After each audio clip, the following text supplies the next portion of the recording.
The so-called godless people. Disappeared centuries ago, but left plenty of ruins to remember them by.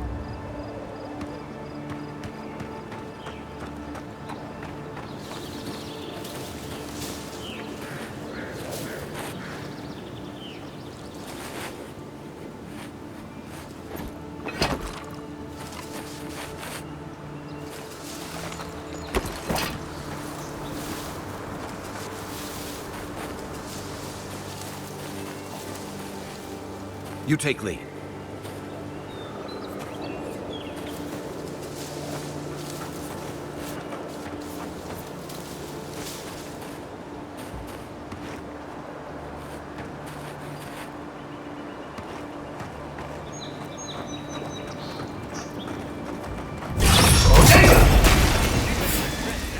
Stop right there.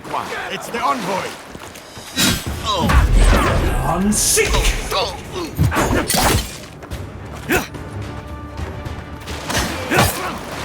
To your left.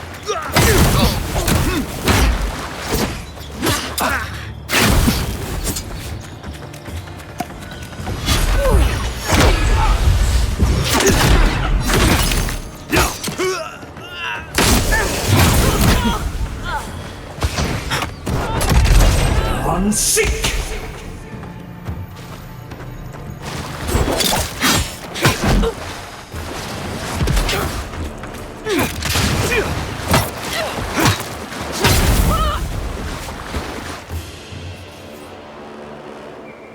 We make a good squad.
In Rawattai, you don't abandon good supplies. I wonder what happened here.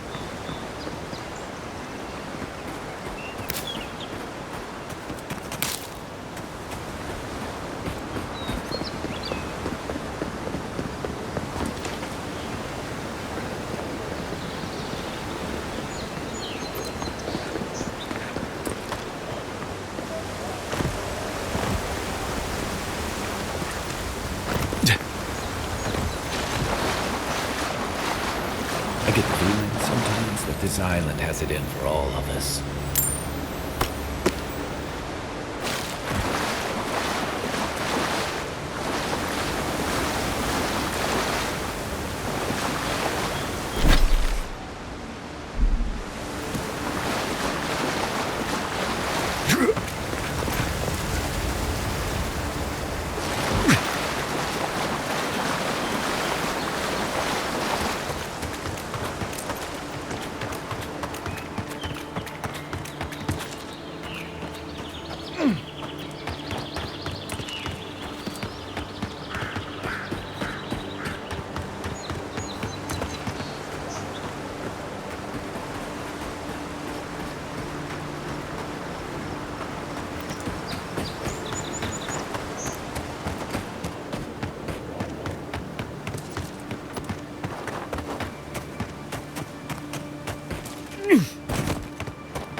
This is it.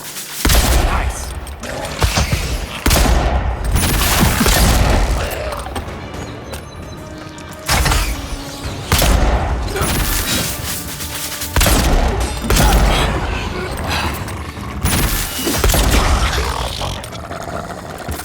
Locals call this the Pilgrim's Path, but no one really uses it anymore.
If you traveled weeks to see him, you can wait a few more days. Kara, you would not be so glib if your family's souls were crying out to you for justice. Some crusty old priest isn't going to change that.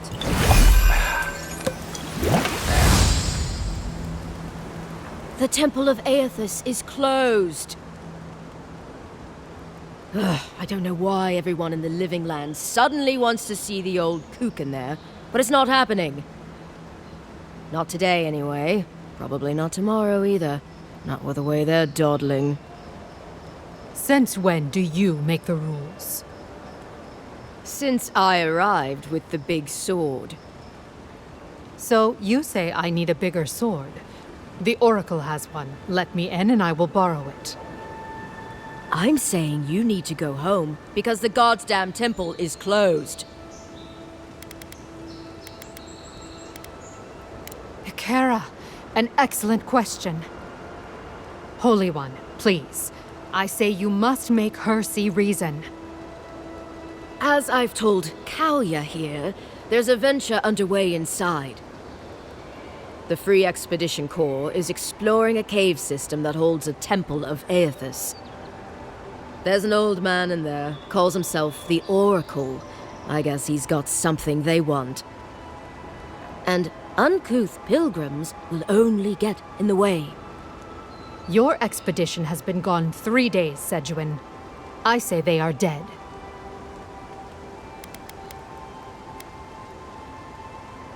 There's a temple to Eothas in the cave back there. It's a hike, and the path there is crumbling to bits. So even if it weren't closed, you know, I don't recommend it. You will let him go and not me? I see. Who said I was letting him go?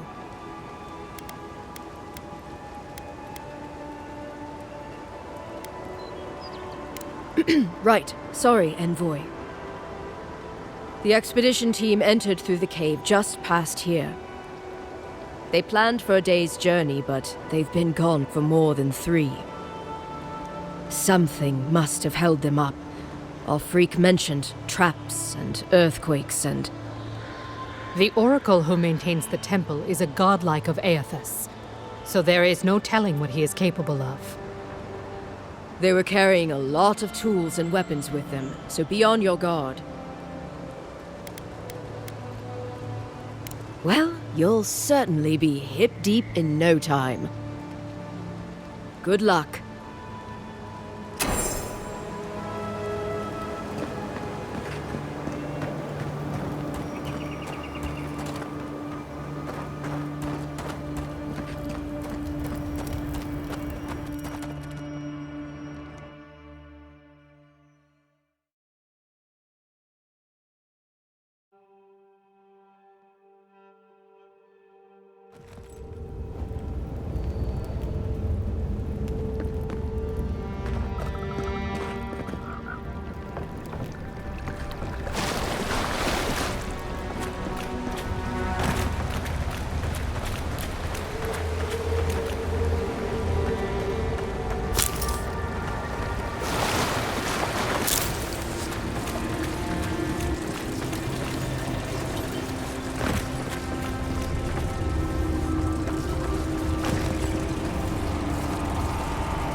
That's it. Door's open.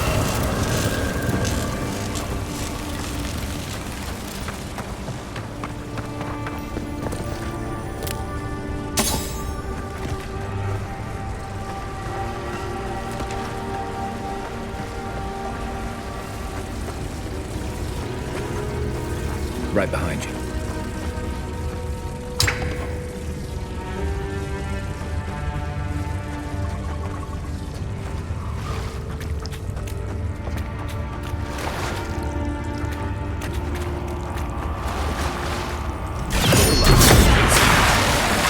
Another one down. Now we know why the expedition team abandoned that puzzle. I was just getting warmed up.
Views like this remind me why I came to the Living Lands in the first place.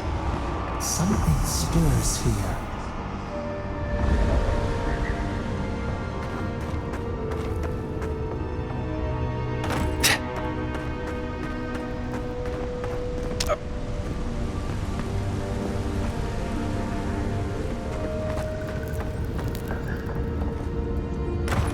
Blood and a broken tripwire. Someone got clumsy.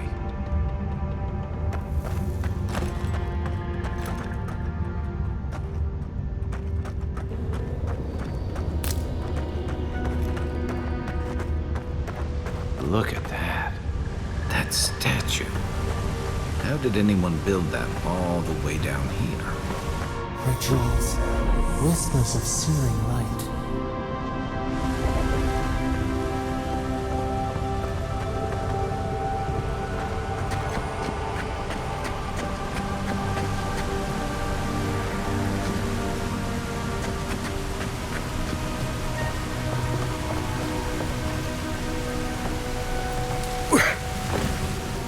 Zarabs.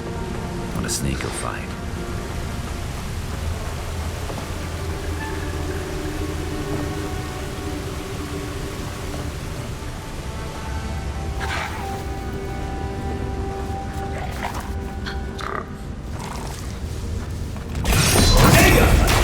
Eyes are on my side.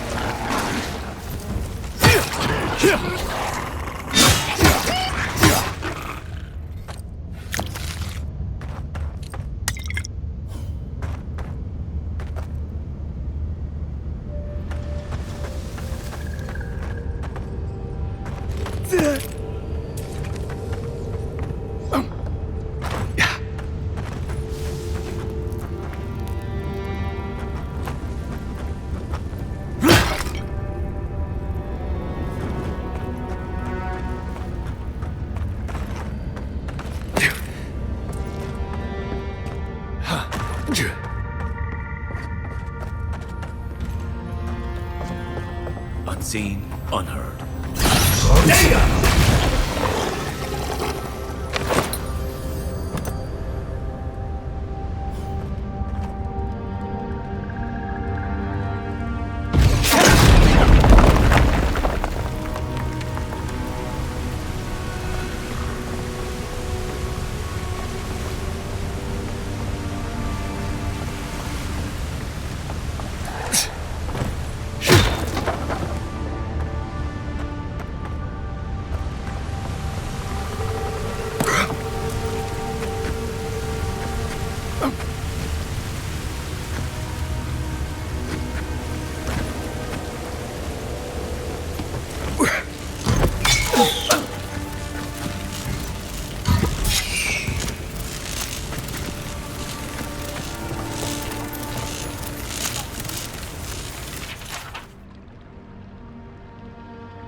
Hold it together, kid. We're nearly there.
You're not my brother.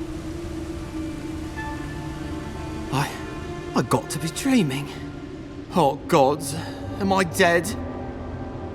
Is this the Beyond Spirit? Have you come to take me to Gallowayne's side? The kid's in bad shape, but he's not too far gone. I think we can help him. I'm not ready. I've never even touched a girl. It's not fair.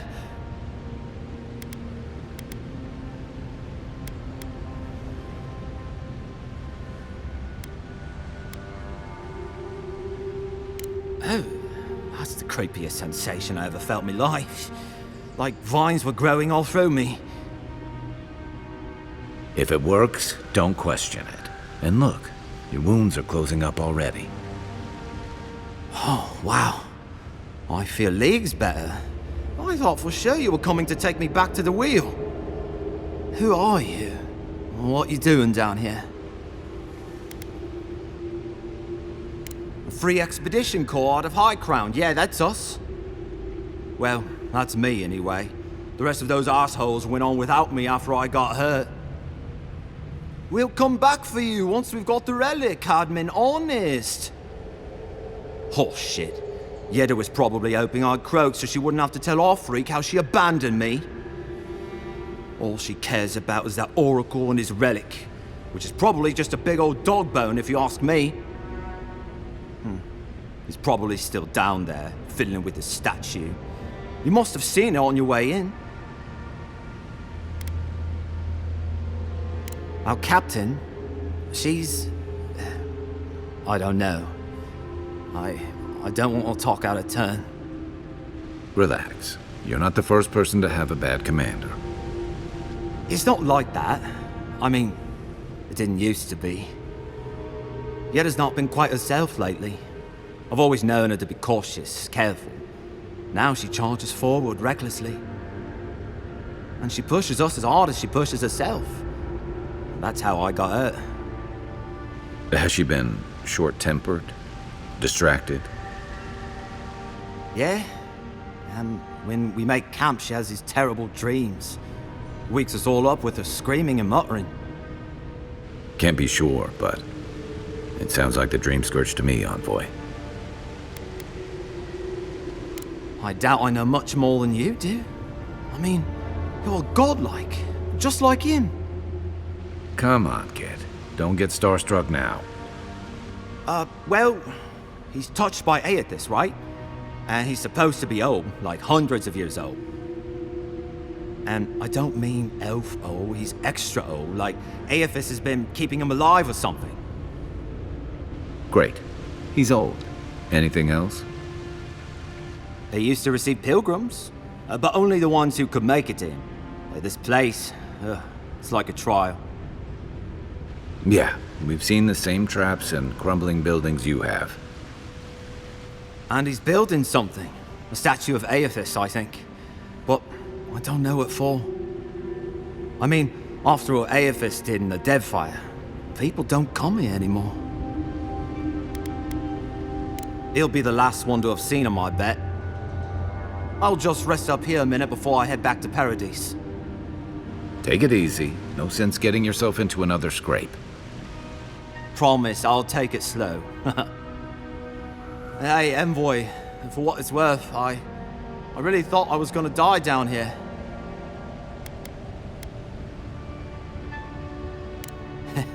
It's a lucky thing you found me then. Right, yeah. You got those assholes to save and everything. I hope they're better off than I was.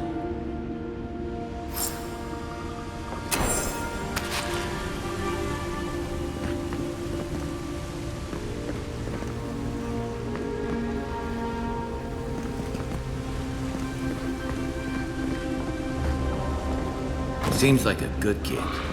Glad we could give him a hand. Maybe one of Juliana's girls will too. So, the kid said the expedition team went deeper into the Oracle. I say we head after him.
mine!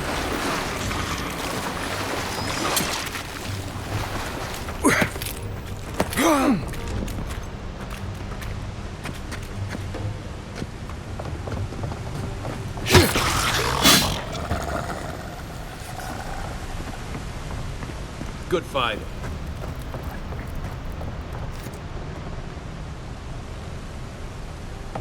I see someone. Be ready for anything.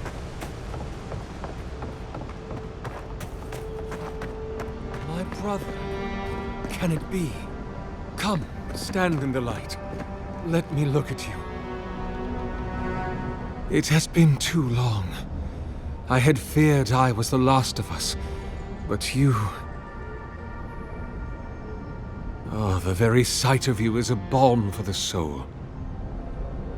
I am the Oracle Sargamas, servant of the once shining god, he whose light has lately dimmed. What brings you to this sacred space?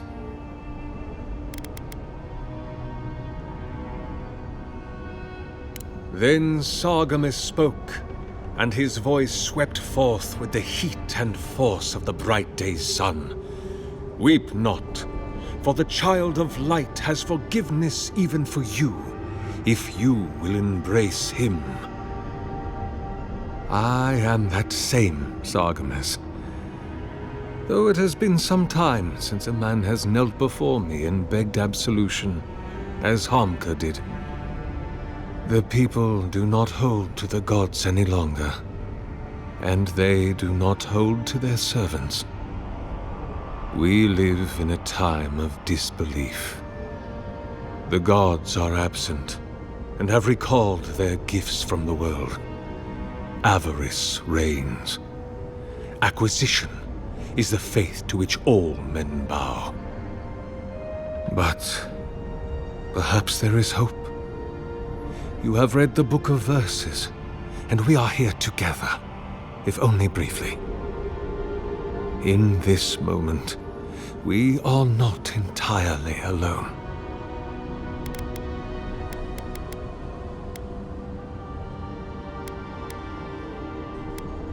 I am as you are, though I do not care for the word.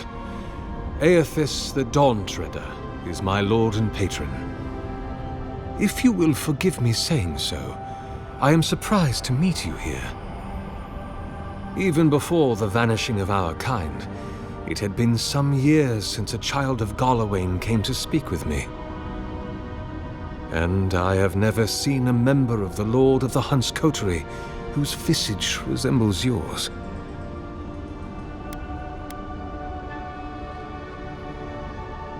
Ah, of course.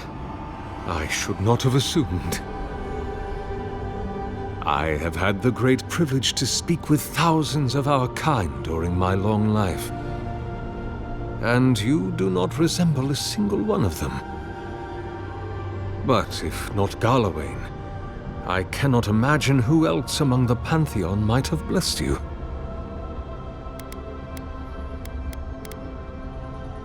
My relationship with my lord has oftentimes been the one succor through difficult seasons of my life. I hope that when you find your patron, it is the same for you. May I ask, as a god's child, did your earthly parents love you?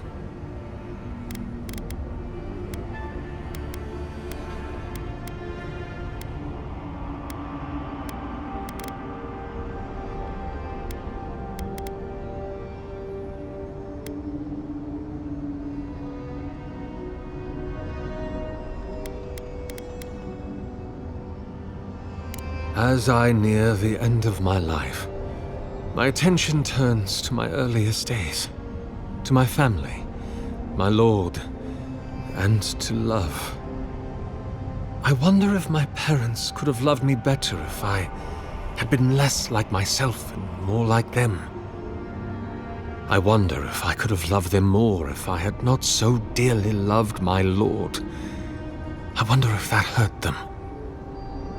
I wonder why our holy parents made us as we are. Do we have any freedom in the face of our gods? did they make us to love them? And if we do so love our gods, why do we not simply kill our bodies to be closer to them? Can we ever be close enough to what we love in them to satisfy our longing? Can we ever get far enough from what we loathe in them to satisfy our disgust? My lord will break my heart so long as I love him, and I will always love him. But I am selfish. I do not want to die heartbroken.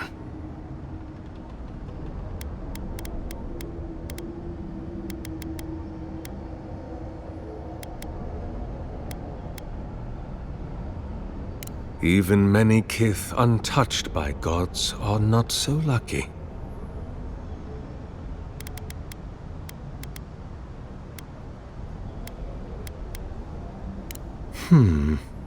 I suppose it's not impossible, but the gods typically make themselves known to us in our earliest days, before we have left the comfort of the womb.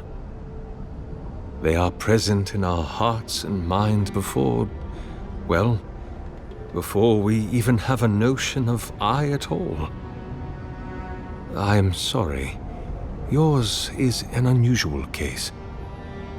Tell me, this voice in your head, do you want it to be your god?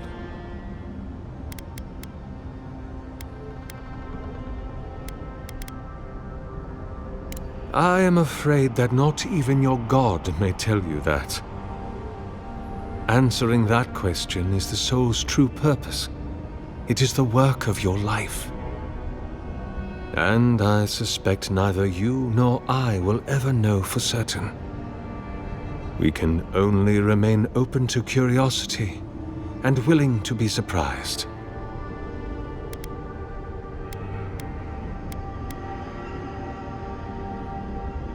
Other than a symptom of madness, you mean? You do not seem especially troubled.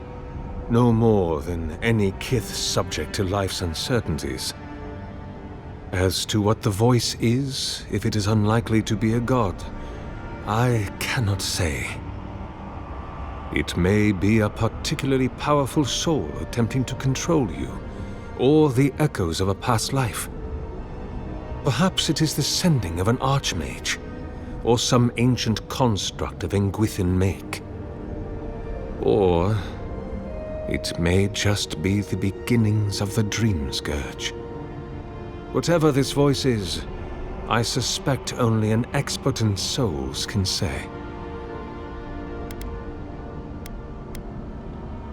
What an impertinent question! Indeed, my soul has dwelled in this form for centuries, beyond even the lifespan of the longest-lived elf.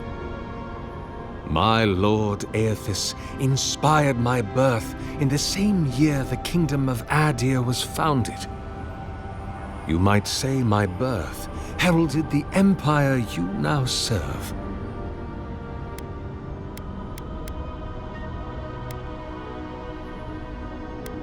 About 630, yes, give or take a decade. One does lose count. Many, yes. Some that inspired awe, others dread. For a time, I proselytized among the colonists who first settled Glanfath. I held the door of my parish church against an onslaught of Glanfathan raiders, and I watched them fall prostrate before my light. I tended the wounded in the Broken Stone War, the War of Black Trees, the War of Defiance, and in many wars that were never given the dignity of a name, and since have been forgotten. I can hardly recall them anymore.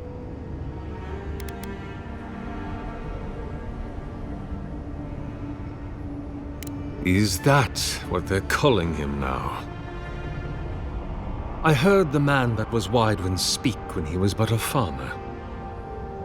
He had a presence even then, furious, incandescent. It was astonishing, his power. I wonder, had my lord already made a home in his body by then? Did my lord share with Widewin his plans to wage a pointless, bloody war while wearing the poor man's face? What a grave injustice, to have your body stolen and be made into a saint. Tragic Widewin. Pitiable Widewin. I grieve for what became of him.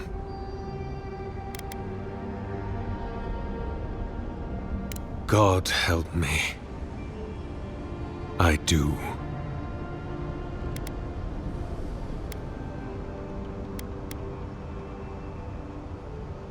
The Deerwood has been a troubled place since the very moment of its inception. Conflicts erupted as regularly as spring flowers, to bloom and die as swiftly. So, there is always some dark corner in need of light, if you'll indulge me in the metaphor. Truthfully, I had been jailed for proselytizing in Colplin, and it was to the colonies I was exiled. So it was the Deerwood or death. I had nowhere else to go. That is a question for my lord. I have asked him many times, but even when he spoke to me, he would not say. I suspect it is his essence that has kept me alive, and now that he has abandoned this world, well, I soon expect to die. In prayer, in dreams, as I ate and loved and labored, his voice was a constant murmuring in my ear. But when I spoke to him, he never did reply. So, do not mistake his talking for a conversation. He only wanted to be heard. Not anymore. Because you are my brother. And I want someone to know. There are many theories, which the holy and learned of Eora have only just begun to argue. But you did not ask me for theories. Frankly, I do not know for certain. However, I believe the gods are preparing for war.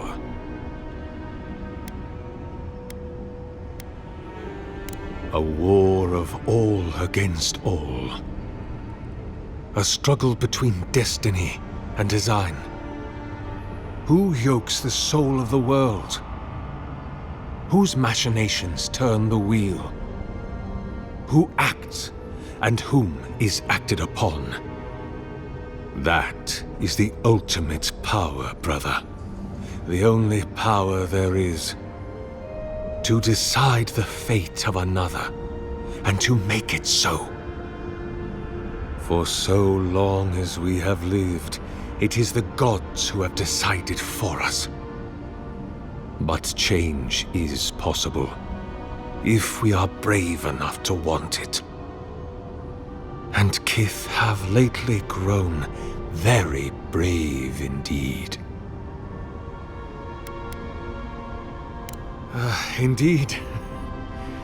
It has been my obsession these last few years, hewn by my own hands from stone in Ardra, and no small degree of melancholy.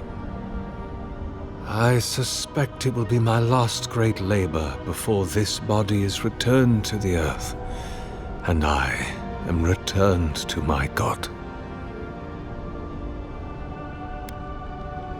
And not a library, a clinic, something that might bring a greater good into this benighted world. I leave such projects to the children of Helia, Margarin, even Wal in their way. No, The statue is what my lord deserves. A graven image for a remorseless god. Cold as winter light, distant as the tallest peaks of the White March, fit only for he who stares at history and does not blink. Be welcome, for you have found it. People like you and I once sought this place in moments of spiritual turmoil, when the world and our souls could not find rest. Moments of war, famine, massacres, when those such as us are called upon to speak the gods' wills and to lead. But I have seen not one of us these last 3 years, and it is rare indeed that pilgrims come to pray. Perhaps our meeting now is the work of immortal hands. I pray that it is so.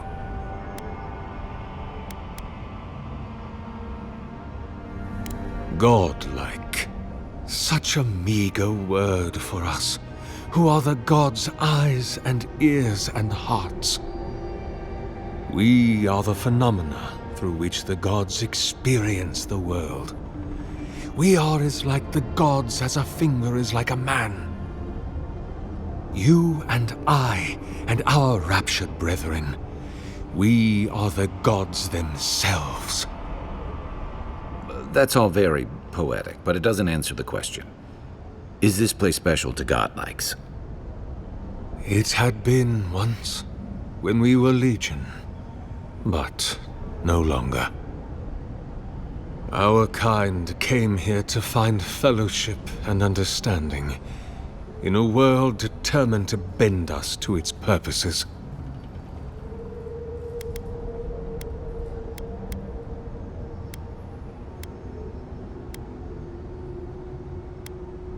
This is a heavy burden you carry, to be beloved of both a god and a god among men. I imagine one cannot help but wonder, did he elevate you for your skills and knowledge, your strengths, your accomplishments, or for what you are? You and I are instruments of a divine will. In choosing you to be his envoy, your emperor ennobles his purpose and tarnishes yours. An expedition? I'm afraid I don't understand. An expedition?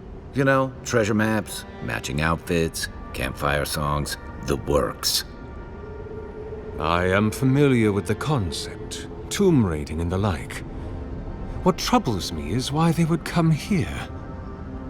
These ruins are not so different from the many others on this island, except that they are a good deal more treacherous. And this representation of Eothas we stand before, it is the work of my own hands. They could not hope to move it. Do you know what their purpose is here?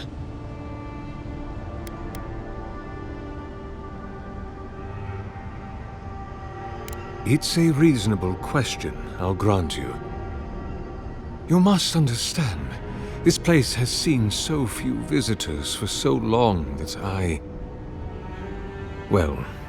often retreat into my private quarters, to read, you understand, or pray, or sleep. Age has made me slow. I tire easily. I sleep now more hours than I wake. They could have already come and gone, and I would be none the wiser. In any case, you haven't told me what it was they searched for. Or do you not know? Ah, the splinter of Eothas. I suppose it was too much to hope they were here to examine these exquisite ruins. Truly, it is their loss. The splinter of Eothas is a sliver of shin bone from my lord's titan body.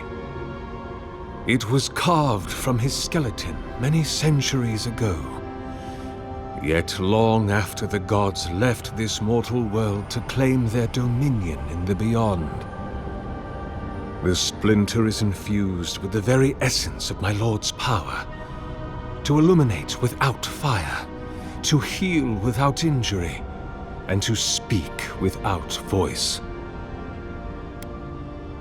It rests in a shrine deep within this temple complex, beyond the reach of looters, visitors, or indeed, myself. The path to the relic has fallen to ruin. Some sections are flooded, and others are infested with all manner of creatures. Although, perhaps you might assist me with that. If you're about to ask us to tidy up, think again. My place is a much bigger mess. Oh, no. I had something far grander in mind. You see, this construction beside us is no mere statue, but a reliquary I have built to house the splinter of Eothas in its appropriate grandeur. It is nearly complete, and ready for the splinter to be interred. But I can no longer reach the relic on my own.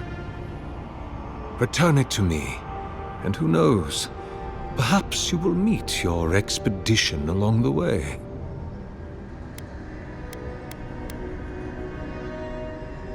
I am most grateful. Oh, and please refrain from touching my statue or devices. May light illuminate your path, brother.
Leave those be. They protect my devices.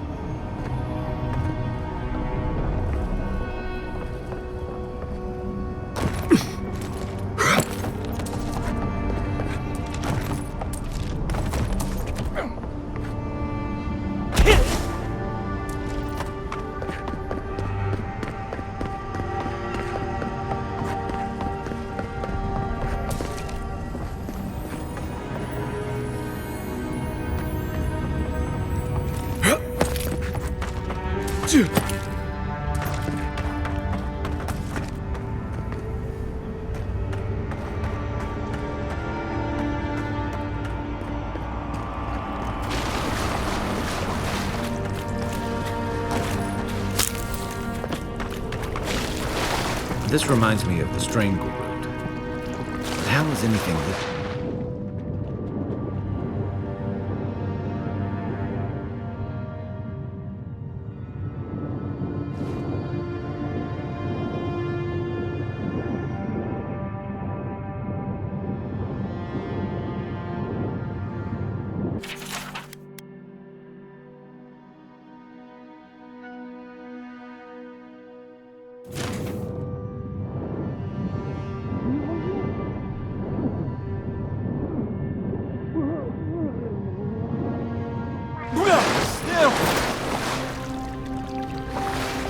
Isoksu!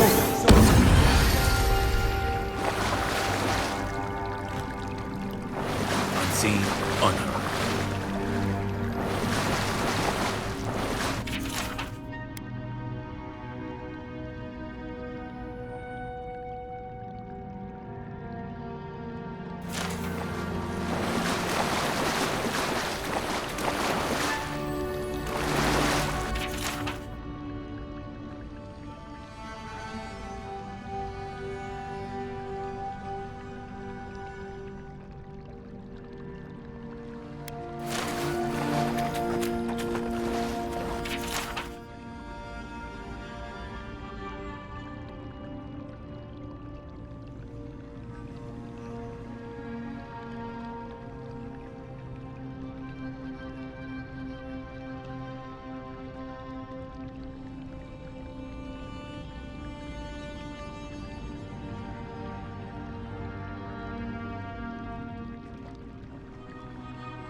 you.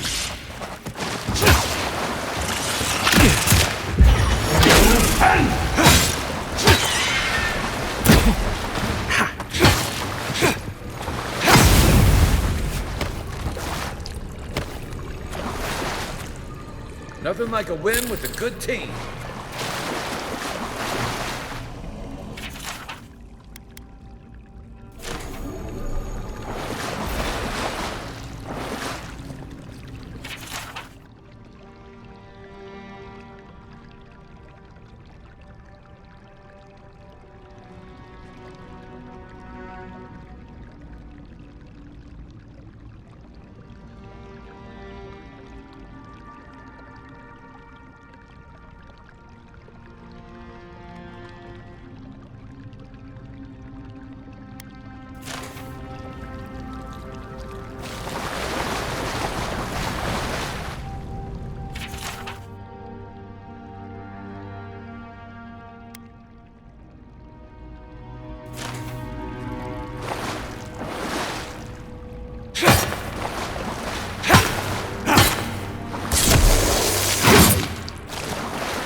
Ready, aim.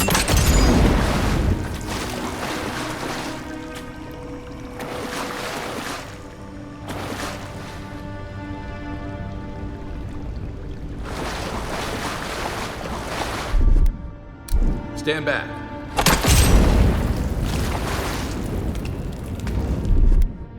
Aye, aye.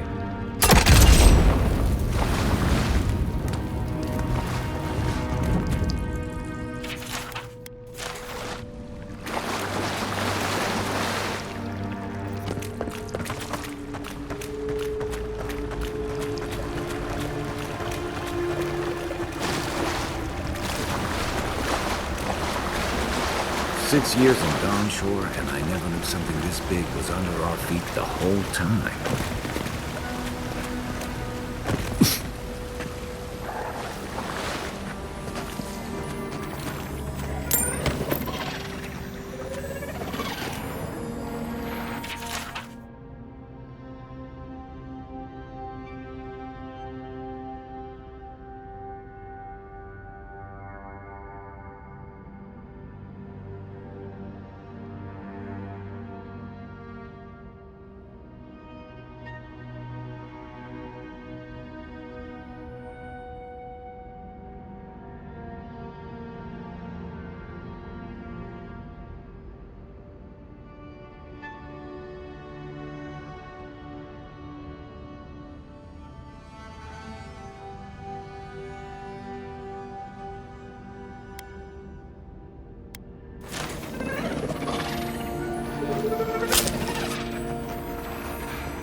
Seek!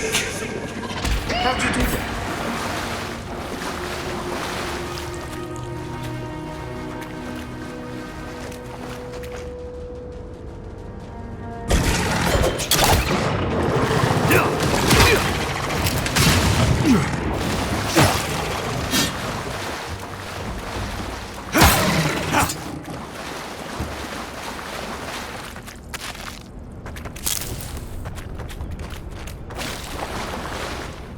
Dream scourge ahead. I hate to think it reaches all the way down here. Thorns beside violets, essence twisted out of shape.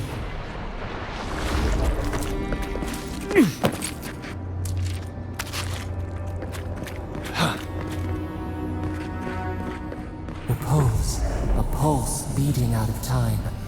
Should it be disturbed?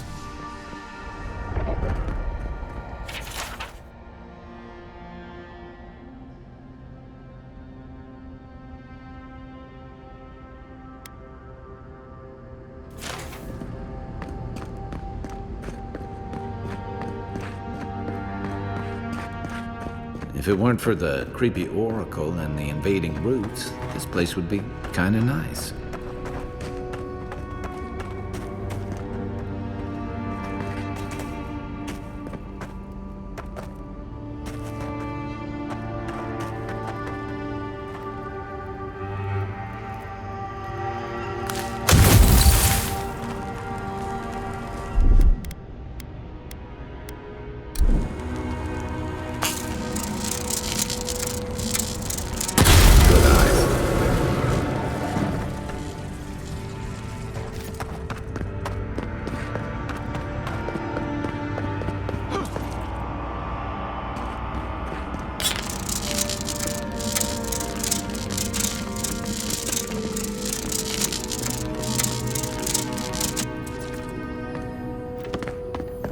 There's the relic. That must have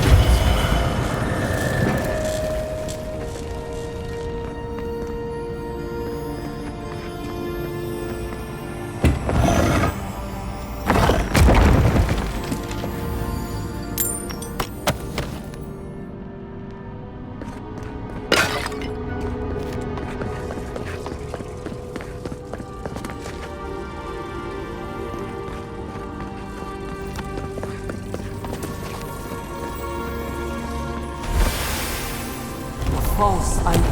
It waits.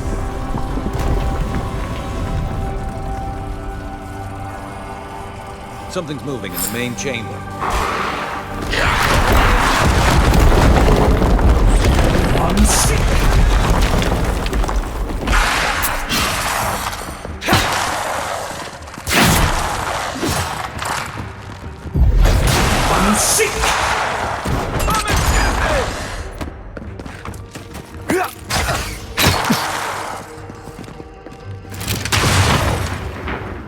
Still recovering. Isokso!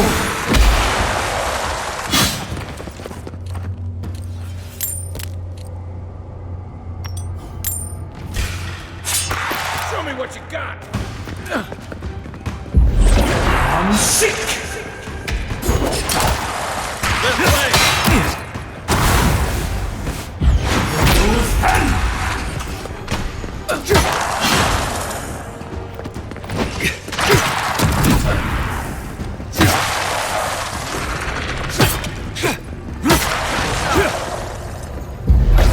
I'm sick! Who's ready for more?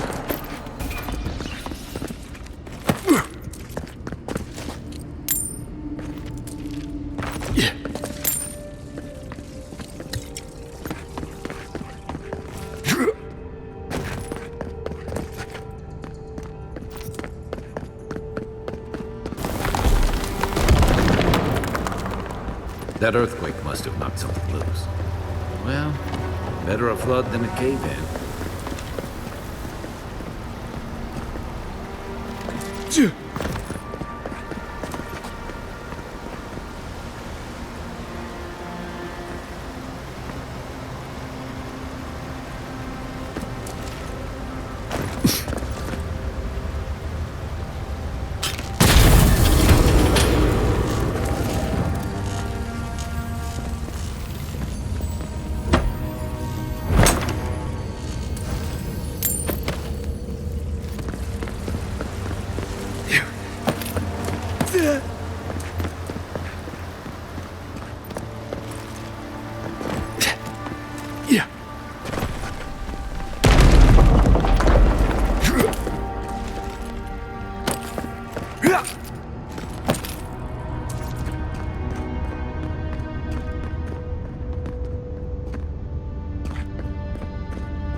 Why has he come here?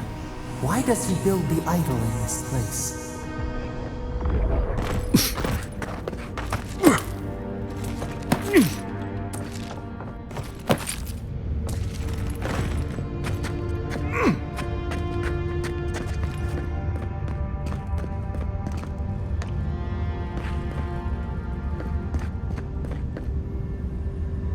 Something's not right here. Take a look around.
Well, we found the expedition. Looks like they've only been dead a few hours. But how did they get in here? They can't have come the same way we did. We swam here. What's stranger is there's not a scratch on them. No sign of what killed them. It's like every member of the expedition team just collapsed. I've heard of those, but I've never seen one. They're suits of armor brought to life by bound souls, right? The Oracle couldn't have put the expedition's souls in the statue of Eothas, right?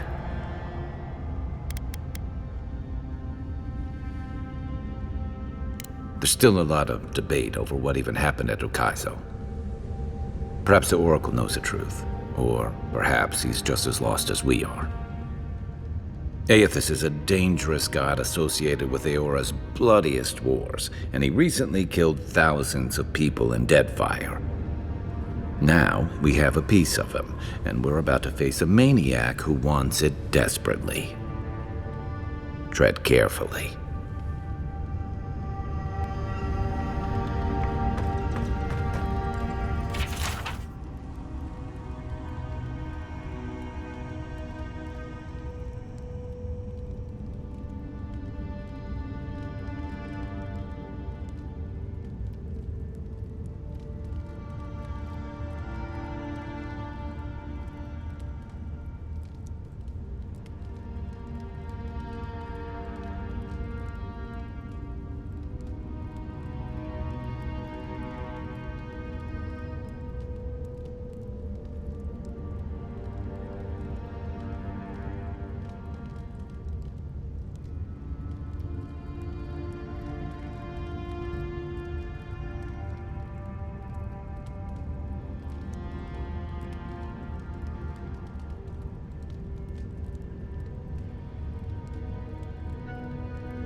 Even the flood could not stop him.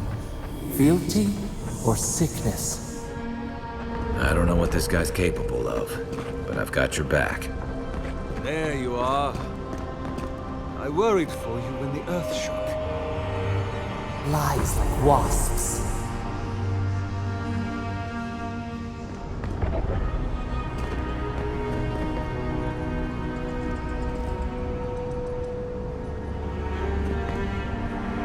You have been gone some time.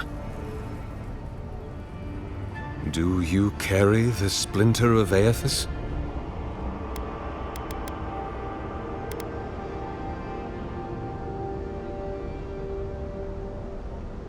Ah, I did not expect you to be so thorough in your explorations. Nevertheless, I am impressed. As to whether I killed them, well, that is a matter of semantics. Does death occur the moment the heart ceases beating, or when the soul is broken upon the wheel? In one sense, then they are quite dead.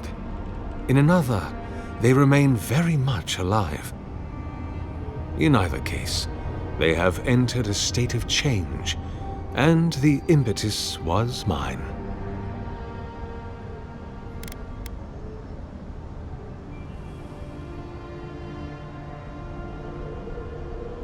If one were to take your narrow-minded view, and the expedition had encountered the wheel, then yes, they would be dead. But their souls are not bound for the wheel. You see, I have given them the opportunity to be part of something larger than themselves. Their essence is held safe within my devices, and with your help, I shall give them a new commission. To prosecute the redemption of a god.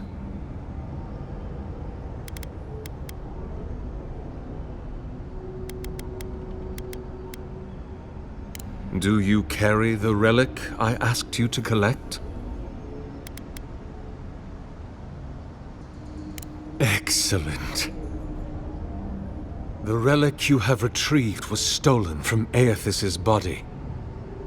He is bound to it, or it to him. And before the events at Ukaizo, he would speak to me through it. He speaks to me no longer, but I believe he resonates with the splinter yet, as I do. If I am correct, when it is placed in the statue, the magnifying power of the Ardra will draw him into it, and he will be trapped. Locked into the reliquary with a chorus of furious souls acting as his conscience. He will finally begin the work of making right all the wrong he has done. All that is left is for you to place the splinter into the statue's chest. Will you do it?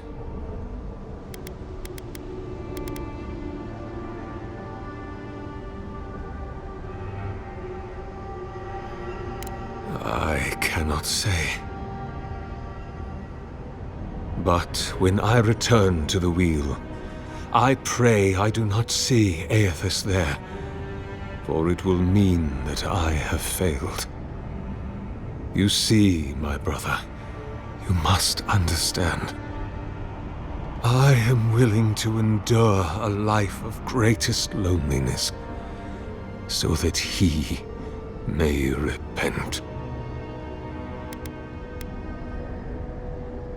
Look, I'm all for second chances, but restoring the god who started the Saints' War and left a trail of corpses in Deadfire?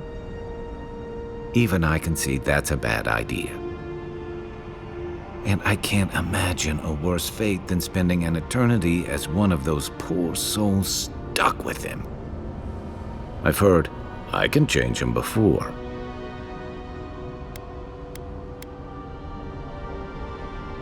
Thank you. Once you have placed the splinter into the statue, power my devices just over there. Together, We will observe the results.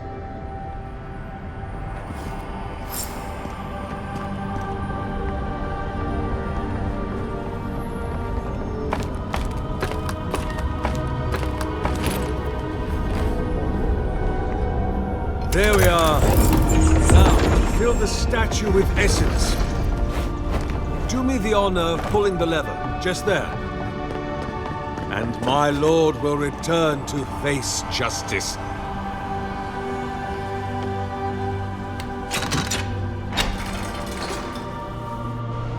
Any moment. Oh. My god, Eothas. Are you there? No! It's not working! Something is wrong.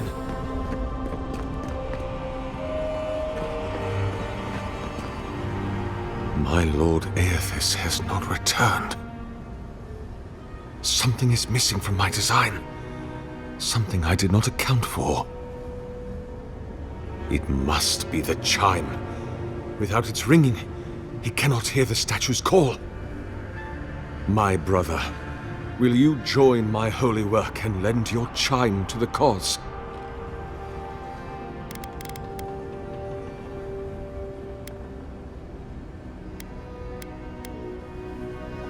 You cannot ask me that. If you knew all that I have done, how arduously I have labored. No! I would sooner give my soul over to Remagant and let it be trampled beneath his hooves for all eternity.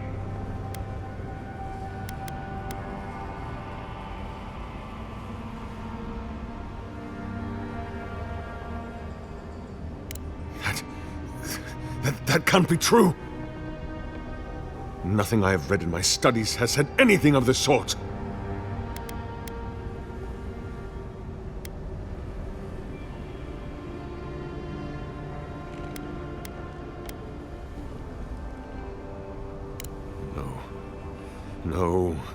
No. You have beheld my statue. You have carried the splinter of Eothas. You witnessed my power and the power of my lord. My brother, please. Why do you lie to me?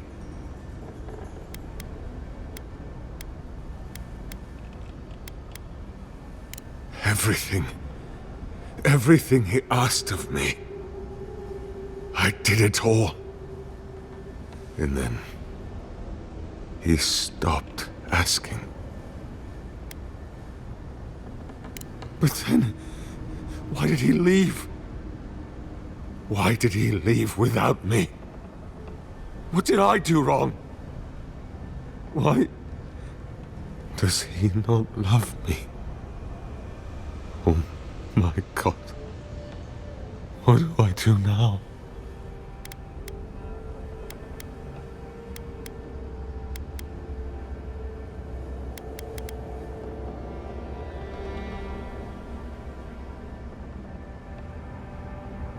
I have much to consider. Excuse me. I must pray.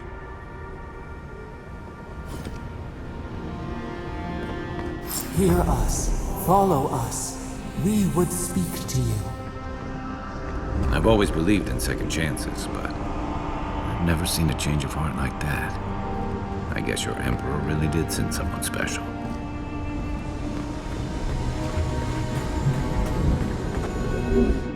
It wakes.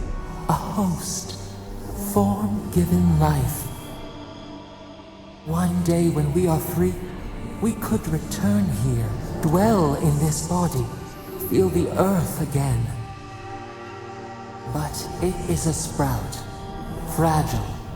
It must sleep here undisturbed. A secret you could keep. Tell us, will you give us this gift?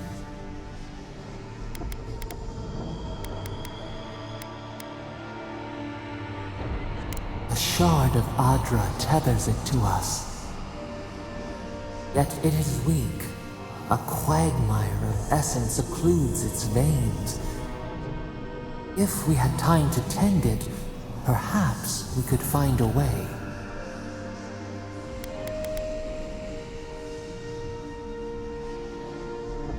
We are not sure.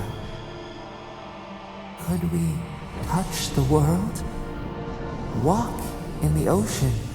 Sift our fingers through sand?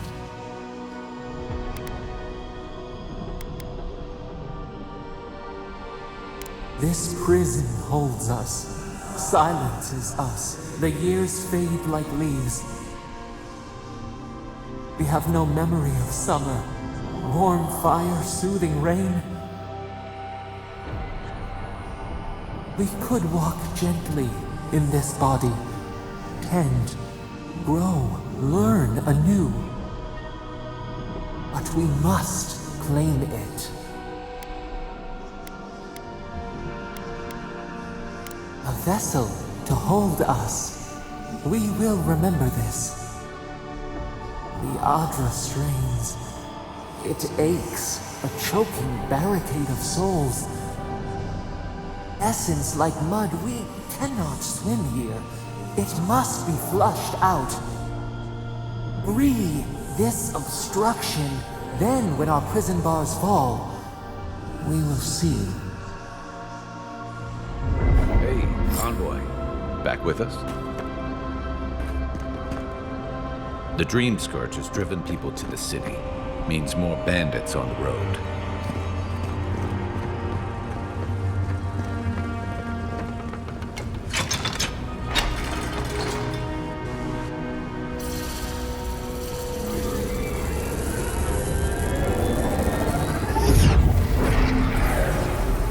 New earth to till, new flower.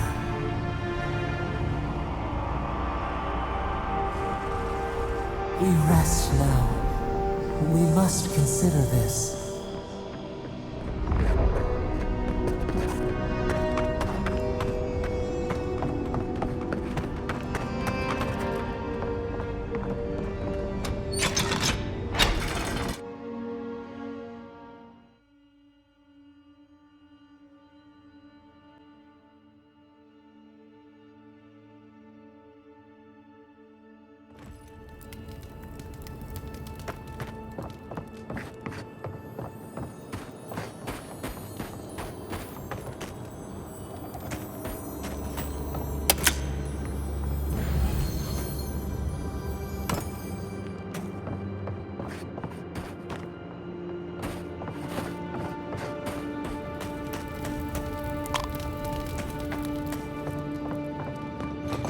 Never thought I'd be so relieved to see Paradis.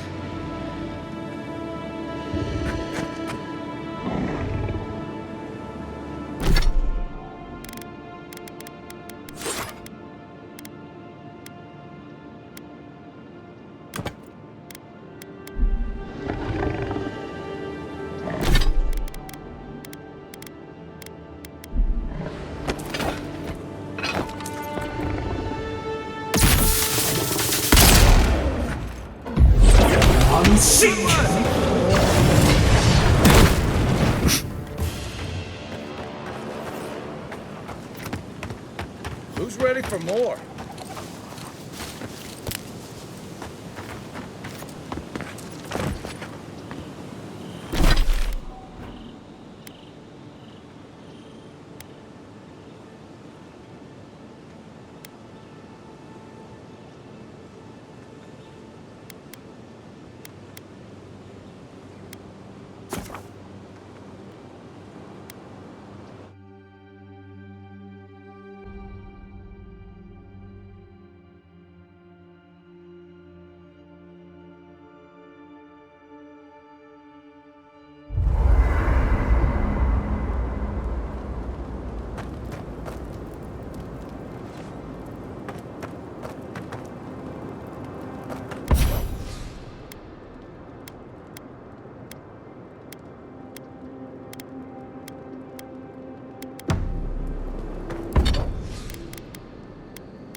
Well, well.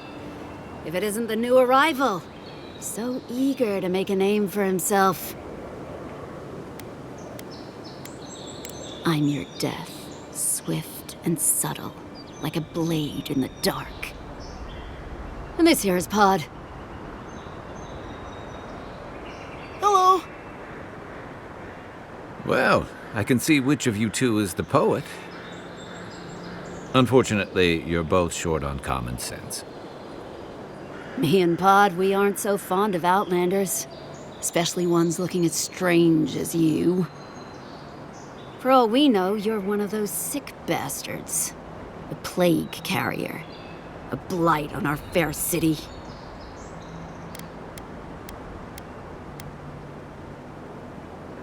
Hey, boss. If he's really sick, maybe we shouldn't get too close. Shut up, Pod. Let me do the talking. You're doing great so far. Really menacing. No one brings the plague into my town, Outlander.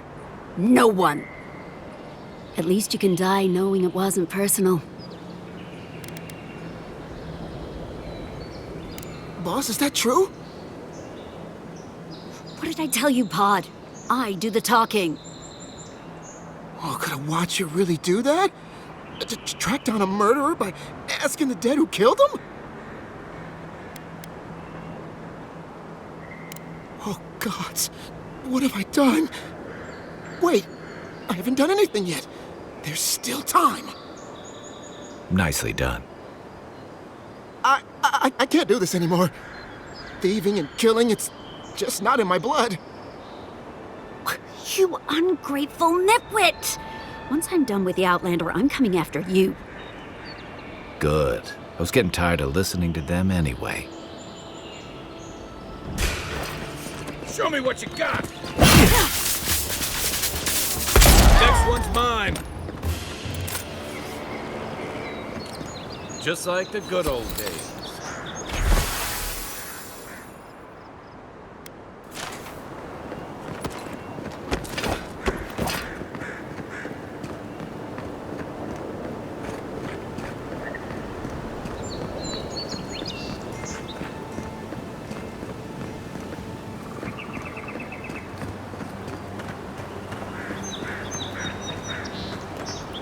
I've heard Durgan's battery is still an impressive fortress, despite being abandoned. Good morning. The Pearl Coast used to be a home to many of my people's cities. These days, all you'll find there are ruins and lost souls. Now there's an inspiration. The Deerwood is a beacon of resistance against those who would oppress. No offense.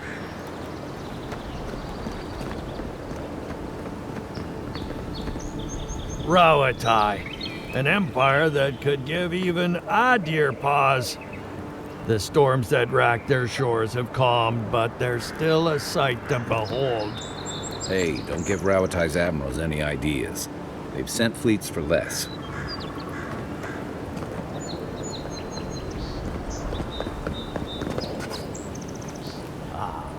Paradis. That a settlement should last so long in the Living Lands is nothing short of miraculous.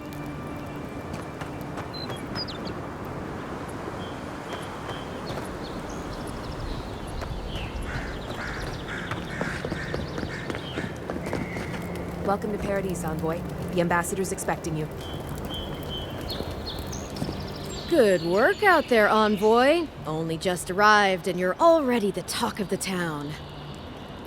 Well, the ambassador ordered me to give you free access to the city. No idea why he's calling the shots all of a sudden, but... That sounds ominous. Anyway, you can go on ahead. The ambassador's expecting you. Well, she comes and goes. You never know where she'll turn up, and it's never for a good reason. Kind of like a nightmare. Once you're in the city, you'll find the Adiran embassy due north of the gatehouse. Take care, Envoy. What? No parting words from me after all the time we spent together? Shove off, Muttonhead. How's that for a parting word?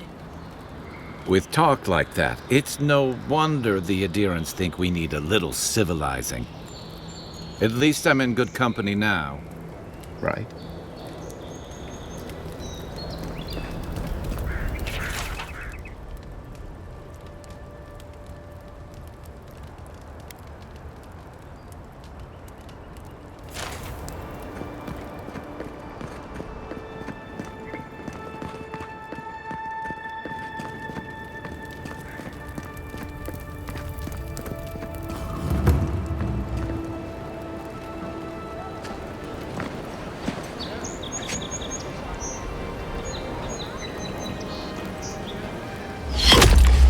Envoy!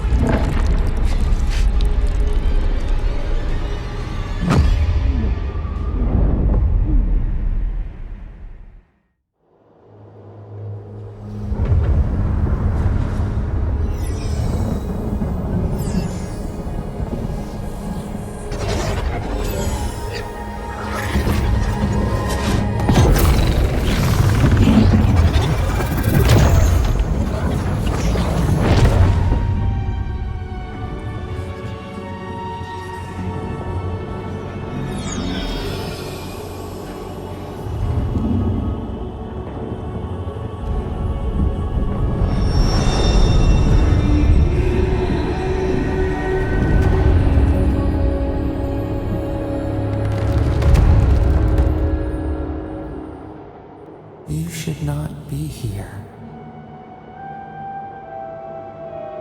You should be free, whole, the blood feeding your veins. Why are you here?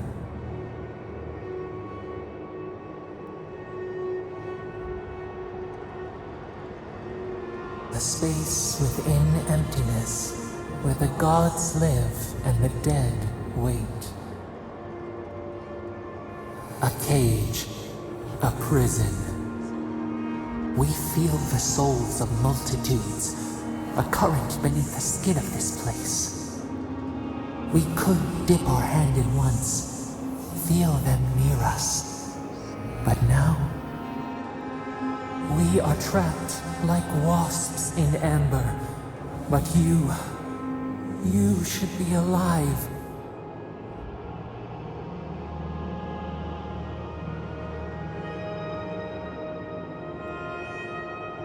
Our beloved, they stole the bloom from your branch. An arrow broke the skin.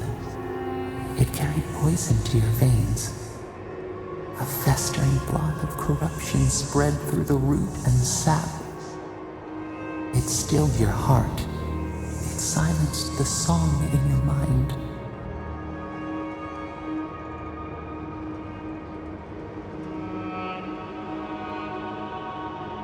As many as the beetles and worms in the soil. But we do not want that. We could send you back. Just this once.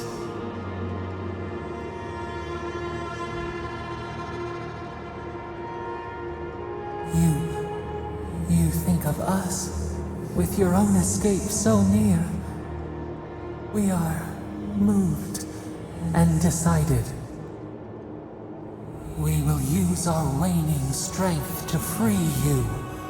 Then you must find us. Free us from our prison.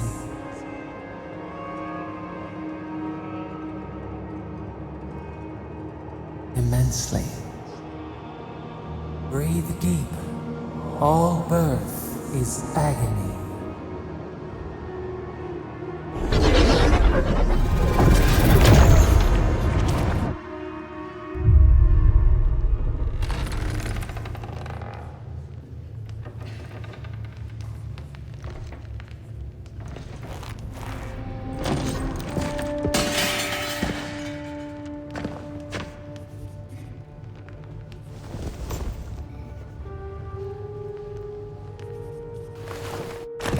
You're awake?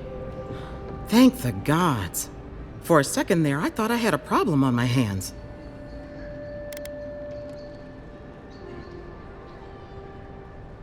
A voice? Tell me more. A vision of the beyond? And an ethereal manifestation? That's incredible. Your friend here carried you halfway across the city. Made quite the spectacle. Probably not the grand imperial entrance he was aiming for. Glad to see you with us. I was sure you were already on your next trip around the wheel, but I brought you here just in case. If anyone can work a miracle, it's Liviana, though whatever restored you is beyond even her skill.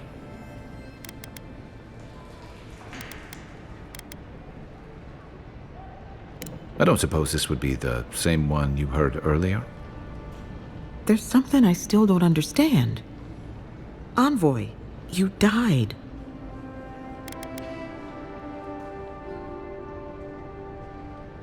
A night of heavy drinking could awaken your soul. Who knows what death could do to it? What does this mean for him? Should he expect anything else strange? Other than coming back from the dead, I mean. That depends on a few things. Visions and hallucinations? Likely. Manifestations of past lives? Uncommon, but possible.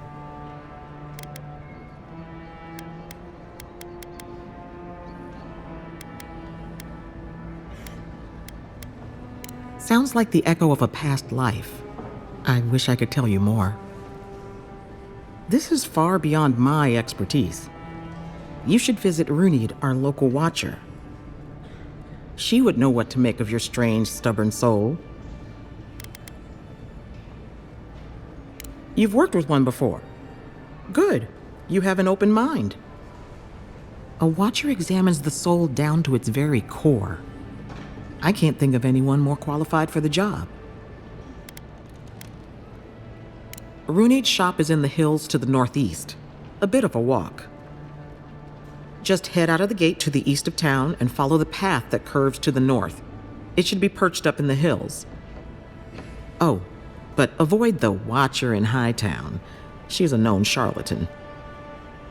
I'll send word to the ambassador that you survived, but he'll no doubt want to talk to you. Head up the stairs outside my clinic and take a left onto the main road. That'll get you to the embassy.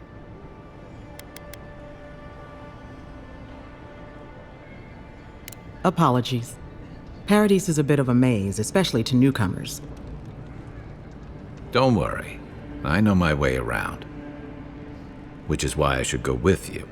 Your assassination is bound to have stirred things up. Your troops are going to be on edge until your killer's found, and some of us still have to live here. Don't mention it. Besides, I don't want this to blow up any more than you do. The sooner we solve your murder, the better for everyone. And we should talk back at camp. I'm hoping you can help me understand what just happened to you.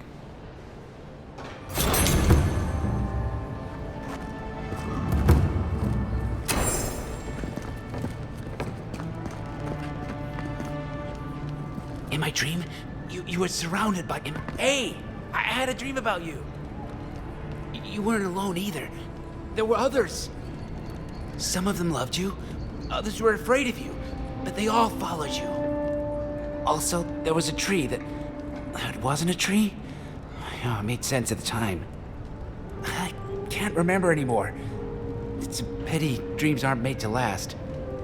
Liviana didn't think you'd make it, but she never gave up on you.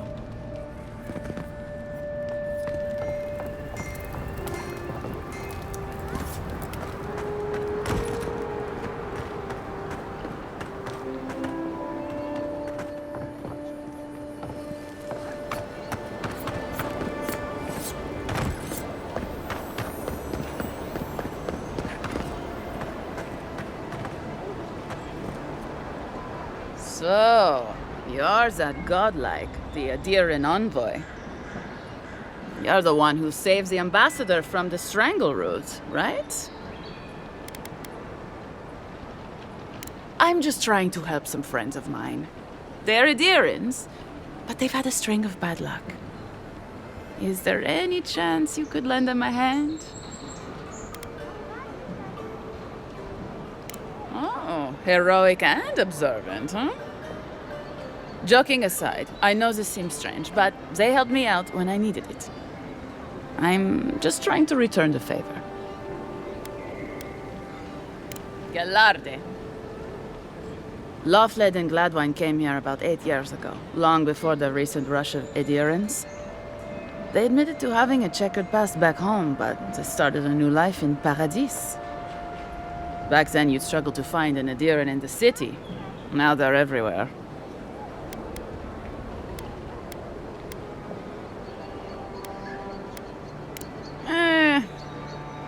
Well, let's stick to the matter at hand. Anyway, with all these adherents coming in, Loughled and Gladwine started spotting old faces.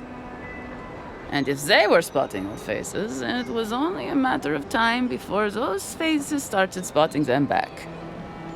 They're lying low in the shantytown for now, but they mean to leave for Thirdborn. Adherents in the shantytown. I doubt they're getting a warm welcome. Most of the people there are Paradisans run out by Adir.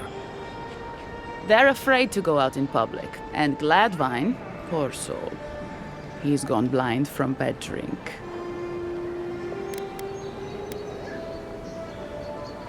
Oh, in the shantytown? Galarde. Then I won't trouble you any longer, envoy. Farewell.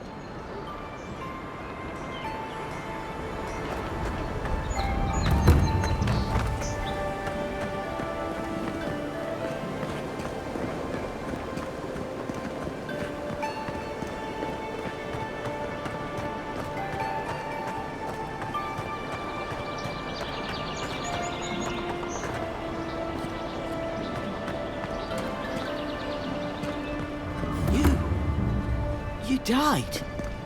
But you're here.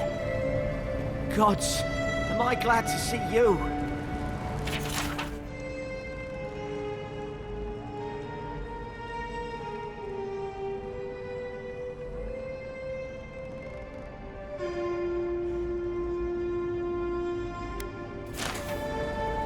None of the clerks believe my story. You've got some god looking out for you. Envoy, hello. I'm glad to see you on your feet. Kai. Tej. I'm surprised they let you in here. I'm surprised you're still gainfully employed. I wouldn't say that. He's just curious company for you to keep.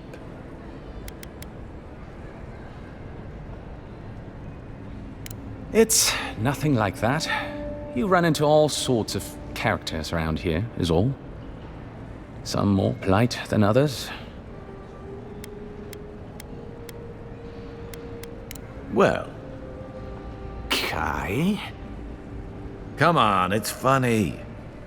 Tej caused a ruckus last time he was slumming it at the Ballarrock. You were trying to kill a man, if I remember right. I had to put you outside. You threw me into the canal. You lived.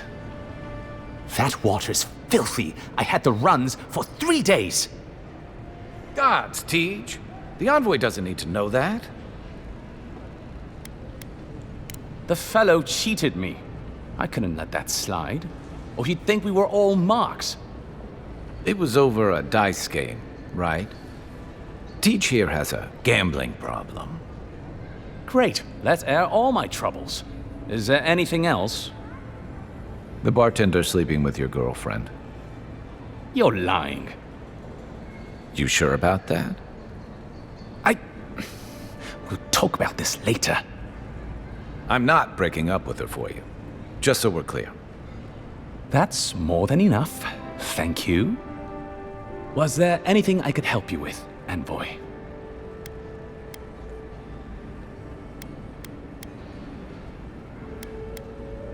Naturally, sir. How can I help you?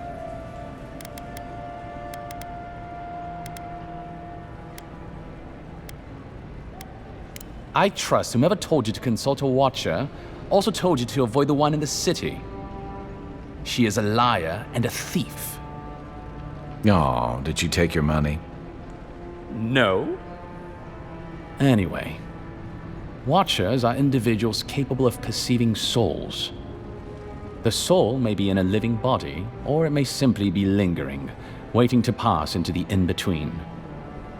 In either case, interacting with a soul allows a Watcher to glimpse a person's past lives or their most deeply buried memories.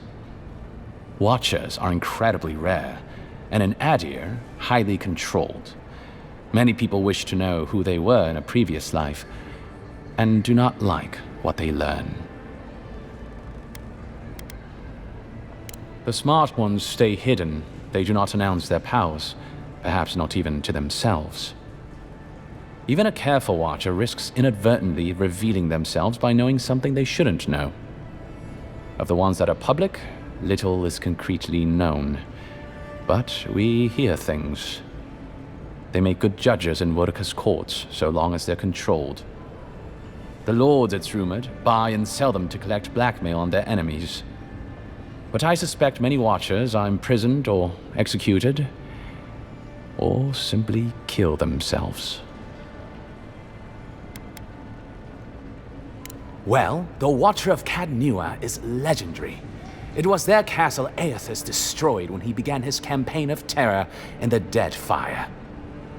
Oh, by the Queen, I hope I get to meet them someday.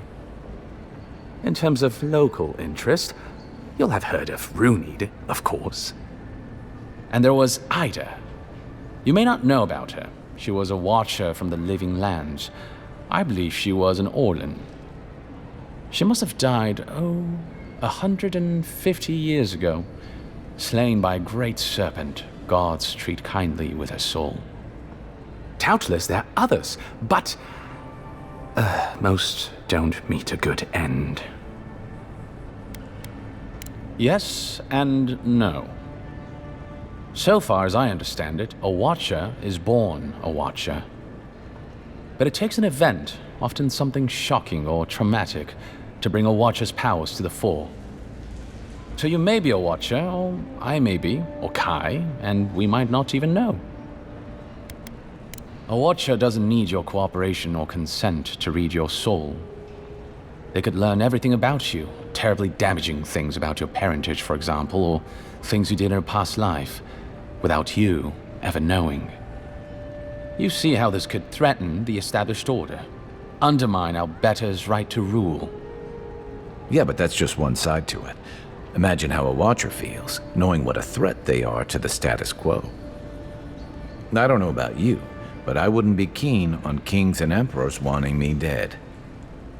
Sounds like a lot of hassle.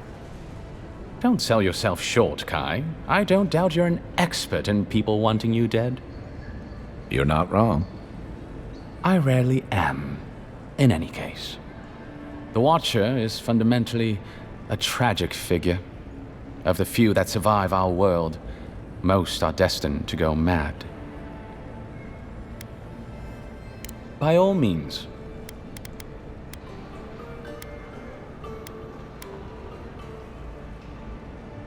Well, you'll notice I'm nearly always here. If that man sleeps, I don't know about it. He wouldn't say, but I believe he relied on the Claviger far more than he lets on. And without the Claviger's steady hand at the rudder, the ambassador's struggling just to bail water from the sinking ship that is Paradis. Claviger Aemon might have tolerated a little more chaos than the ambassador liked, but he kept this place humming.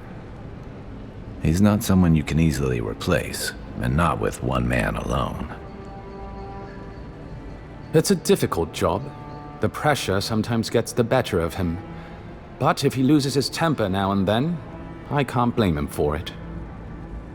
Better him than me.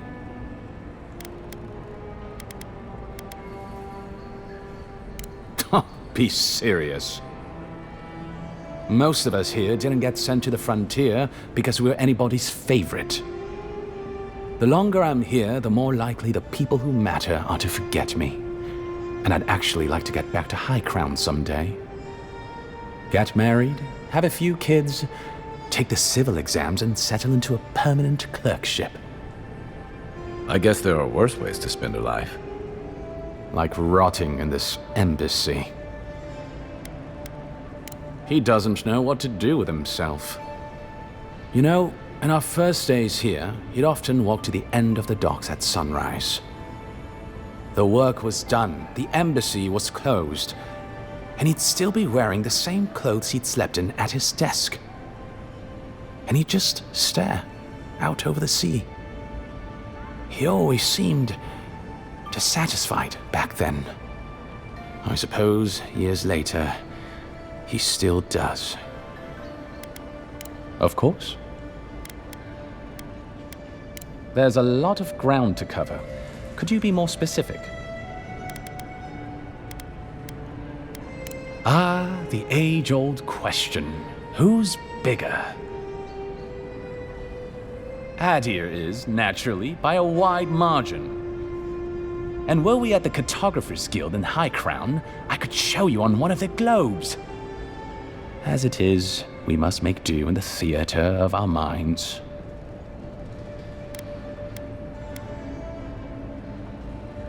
The living lands are more arid than Adir, and the island is more prone to storms.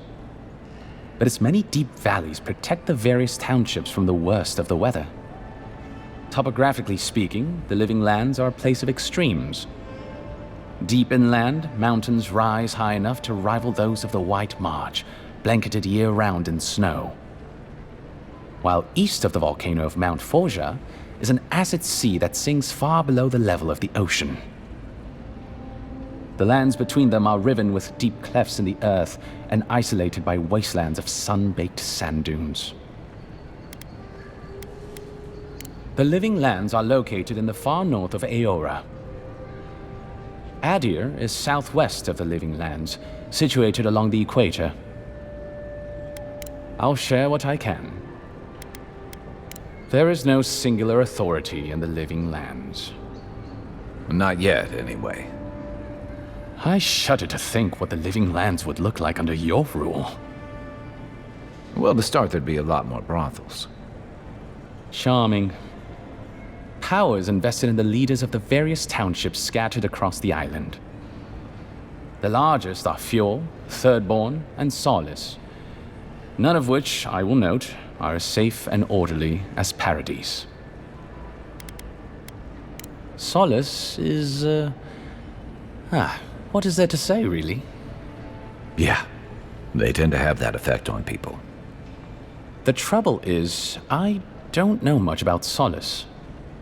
Nobody does. They are an isolationist community of Pargrunan dwarves who live in the forbidding ways of Galawain's tusks. They don't let outsiders into their lands, and they don't let their people out of them.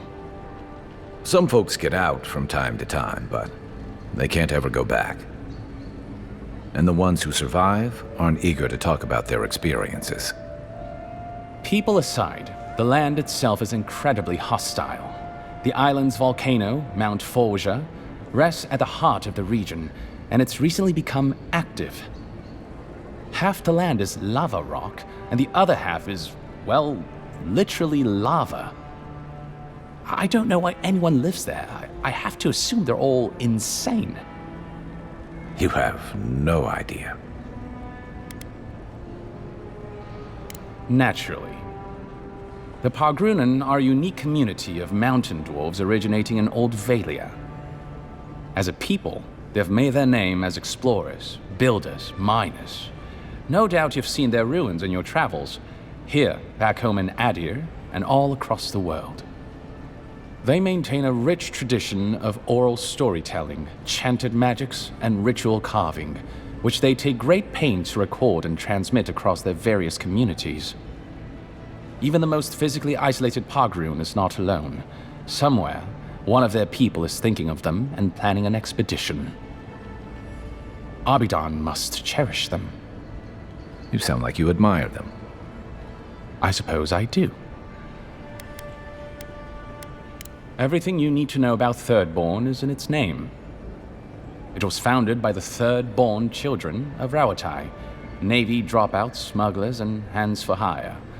Almaua and Orleans, mostly. Home, sweet home. You're free to go back any time you like. I like my current circumstances just fine, thanks. They are people, in short, who couldn't cut it in the civilized world and had to make room on the margins. Unfortunately, they are currently besieged by the Dream Scourge. We have sent some troops to lend what help we can, and the mayor, Temerity, was appropriately grateful, but I don't know how long they'll hold out.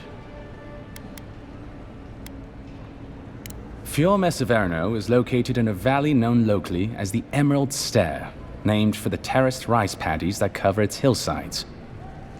It is our closest neighbor. The city, if you can call it that, was founded 50 years ago by animancers from the Valian Republics. Apparently, the laws governing animancy weren't lenient enough in the Republics. So the city's founders came to the Living Lands, where they could practice their discipline more freely. Currently, Fior is governed by a man named Ignacy Vidaro. Rather inept to hear the ambassador talk about him. Fior's farmers supply most of the grain and vegetables we eat here in Paradis. Or it did. Their shipments have been infrequent lately. Something about a blight in the fields.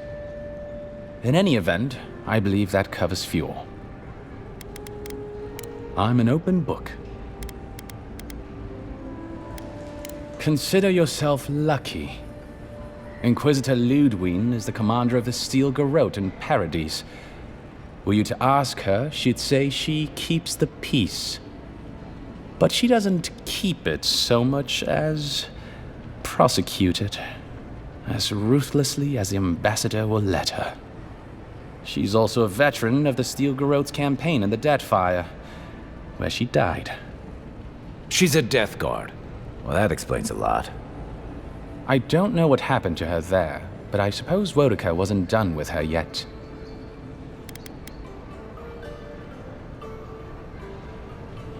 Cryptic Neil! I remember him fondly. I took every upper-level course the university offered on memory and recall to circumvent the Walian glamour on him. And even then, it only barely worked. I had to look at him out of the corner of my eye and half cross them while thinking of something dreadfully boring like, grimoire repair. On the upside, it's made me an exceptional clerk. But that's neither here nor there. We were discussing Death Guards. Death Guards are surpassingly rare. Some of the secretaries who traveled with our dignitaries in the Deathfire spoke of one named Iser, a devotee of Berith, who guards the hanging sepulchres there. But I have heard of none others except those I've read about in the histories. They are people, most often paladins or priests, so devoted to a cause that they simply refuse to pass on to the wheel when they die. Their soul haunts their body. The passion required to sustain them devours their flesh, and they swiftly turn to bone. I've never read a history nor tale of a Death Guard that did not end with them going quite mad. When they lose their capacity to care for anything but their cause, they cannot love. And when they cannot love, they cannot be merciful.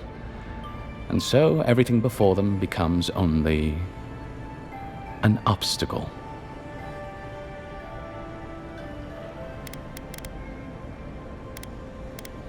I only met her once. She was a mid-level member of the Steel Garrote then, chasing oathbreakers who'd fled Adiran law. She'd come back to the Imperial Archives to borrow a map to a place called Oathbinder's Sanctum. I remember she was furious because the map was quite poor. She worried about finding the place, about properly executing her duty to her god. She wanted, I think, to do a good job.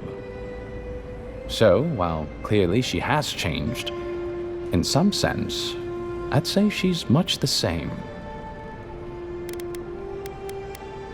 Do you think so? I've always found her inflexibility comforting. Boudica's edicts are clear. If you obey her laws, pursue justice, punish the guilty, and give fealty to the Emperor, then you have pleased her, and I aim to please. But Boudica does not trust. She demands that you declare yourself for her again and again. Her every request is a test, and her every test is an opportunity to disappoint her. I appreciate a god who makes you work for their grace. I don't want anything given to me for free. Think upon your promises and die. That's the litany of the Steel Garrote, usually said right before they kill you. They're an order of paladins born and bred in Adir, though clearly they've found plenty of work beyond our borders. Their remit is simple but comprehensive. They punish all who break their oaths. In practice, that has historically meant contracts. One lord or merchant will hire the Steel Garrote to bring a duplicitous rival to justice. Fun bunch. What are they doing in Paradis?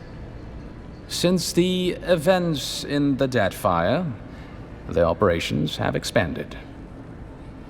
The Steel Garrote has always been associated with Boudica. Now, they are explicitly her order. And they go wherever Boudica's priests, or Boudica herself, believes there is a need for them to go.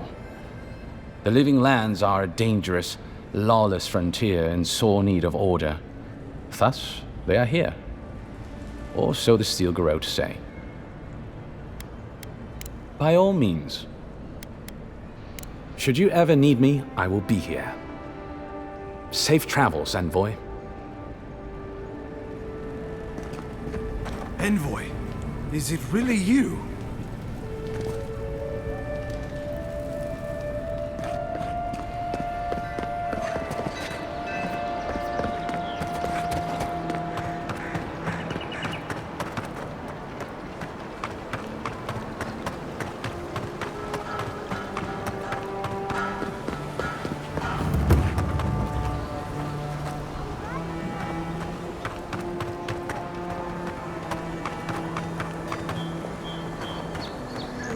The hunters set that up as a way to earn some extra coin.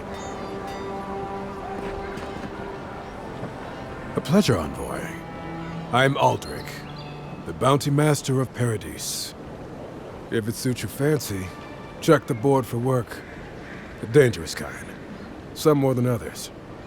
Speak to me when you've got something to turn in. Hey, someone had to take the job. Ensuring that these threats to the good people of Paradis are eliminated is my way of helping.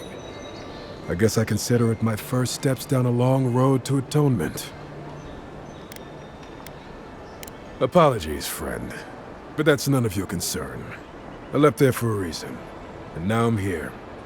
And that's all you need to know. Show it here. Guess you were just the one storm she couldn't survive.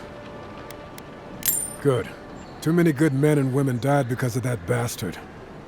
May he face Magran's fires in his next life. Be safe out there, you hear?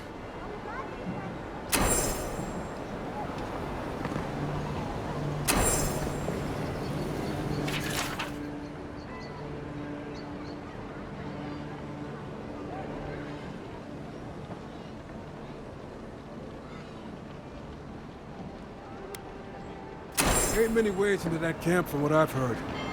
You might want to consider trying to find one. A frontal assault would be mighty reckless.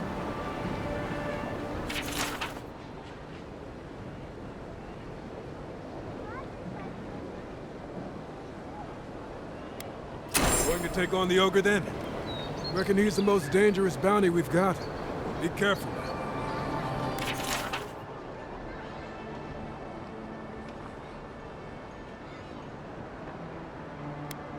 You're a brave soul, Envoy. Spiders are bad enough as is, let alone big, mean bastards like Nasib.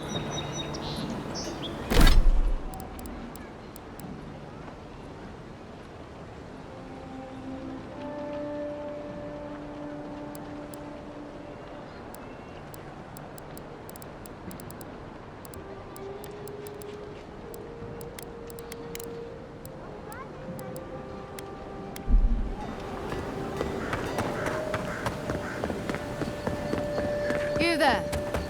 Are you just going to stand there and gawk at that body all day? He's dead. It's not like I can do anything for him, now can I? You can see that the poor bastard is properly processed. What is this? Charnel House? First week in the Living Lands. Ah, I've seen worse. We'll get to the bottom of this.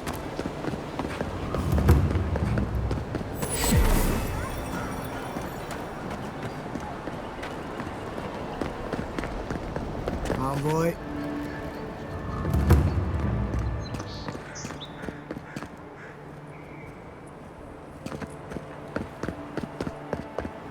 Surprised they'll let us walk out of here.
Seek!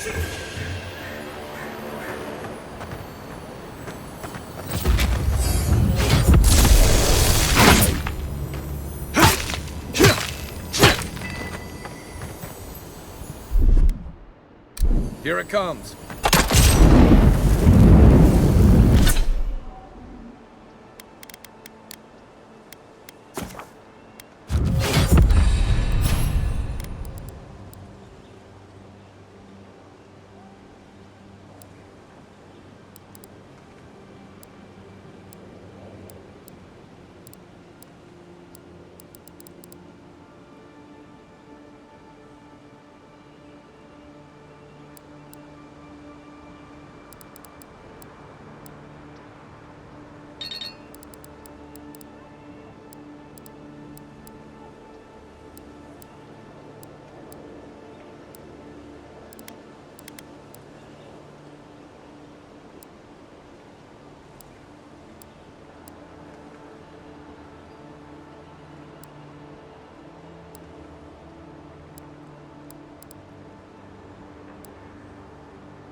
Unseen, unheard.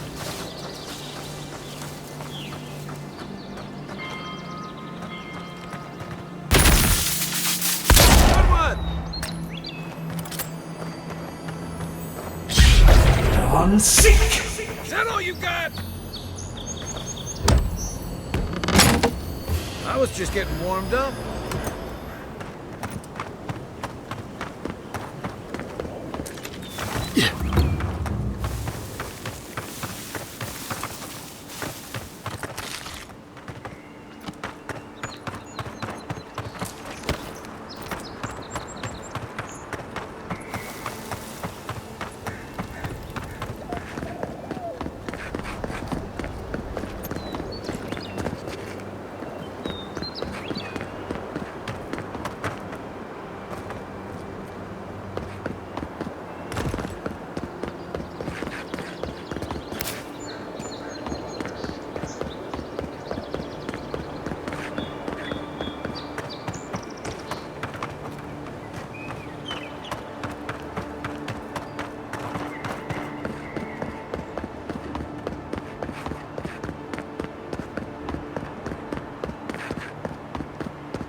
Is this what it's like to travel with an envoy?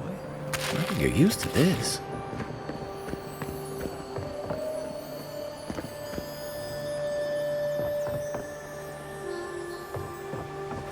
Murderers! How awful.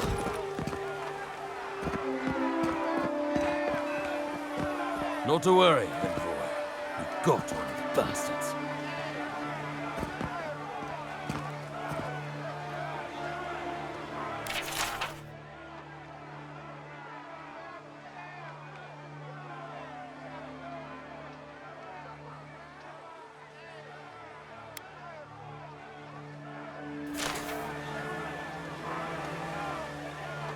We caught this one trying to break into the embassy. Persistent little rats, aren't they? We have orders to arrest these traitors, but where's the fun in that?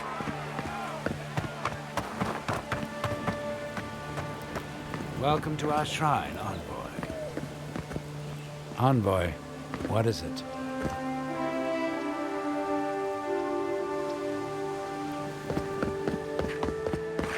Oh, bless my soul, the Adiran Envoy.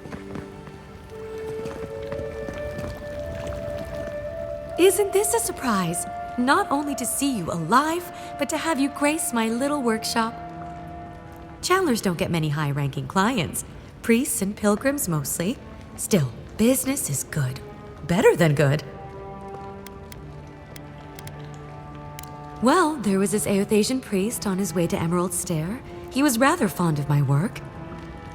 And the Temple of Andra can't seem to get enough of them. Burning the wick at both ends, I suppose.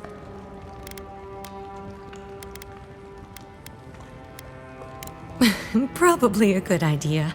No one cheats death without owing someone a favor. Go up the main road to the Street of the Gods. Eloy, the attendant, is a sweet girl, though a little anxious around newcomers. Don't keep the Lady of Lament waiting now. Unlike Eothas, patience is not one of her virtues. A lot of them came here after the purgings in the Deerwood, looking for sanctuary in all the wrong places. Even on these shores, Eothas isn't the most popular deity. Andra is closer to our hearts, always has been. I used to have an apprentice. When the Adirans came to our shore, he moved on without as much as a goodbye. But I hold no grudge. He had his reasons to go, just as I have my reasons to stay.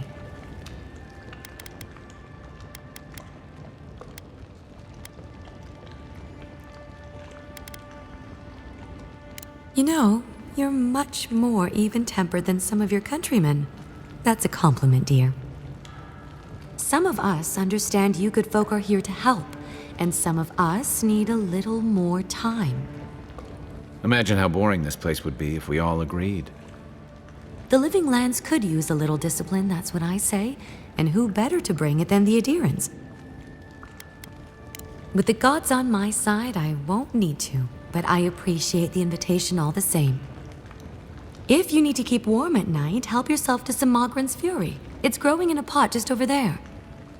No charge, of course. The Adiran envoy's money is no good here, and never will be.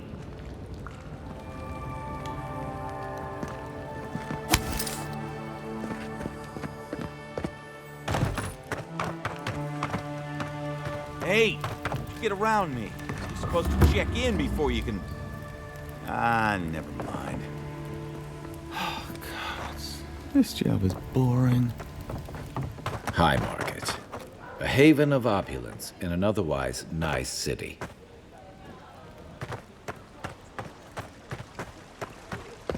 We should stop by Sansa's sometime. There's nothing like it, that's for sure.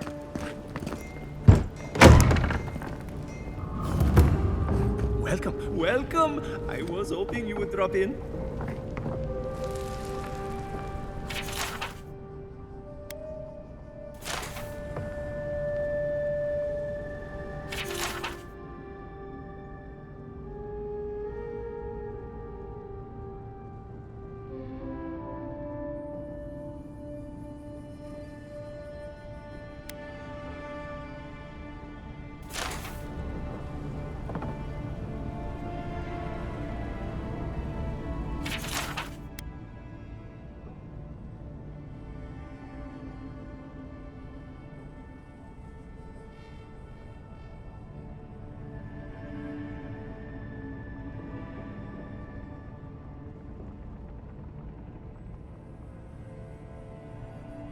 Did the two heads take turns, or was this guy twice as hungry?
Wouldn't want to mix your communal meals bowl with your ashes of the dead bowl.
back.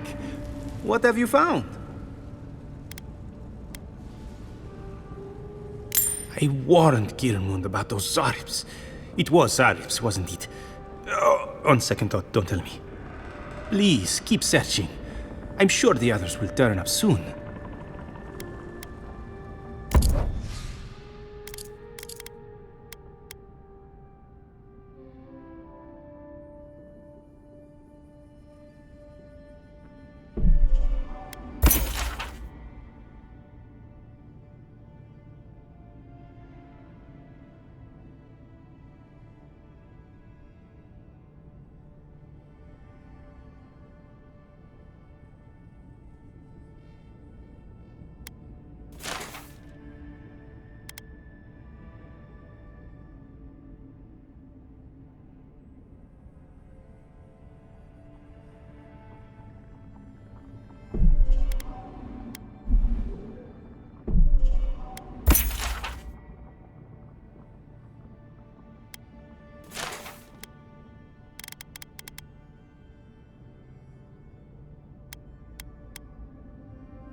If you have to ask, you can't afford it. Did those just blink at me?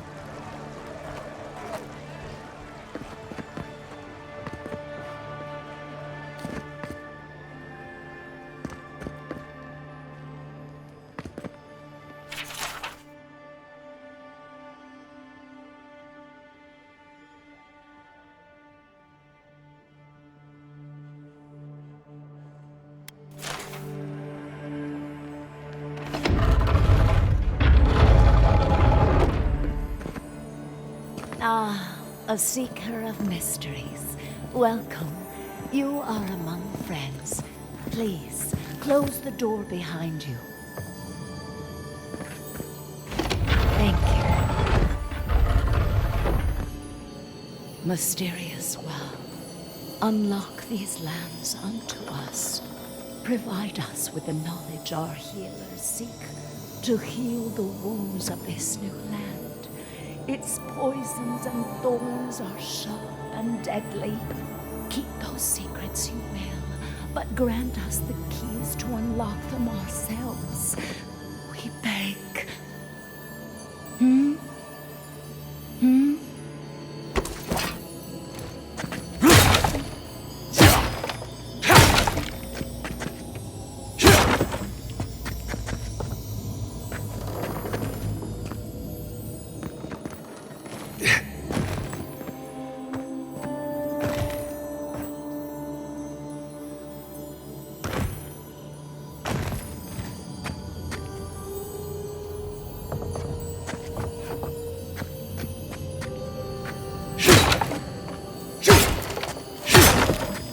I can't tell what they're looking at.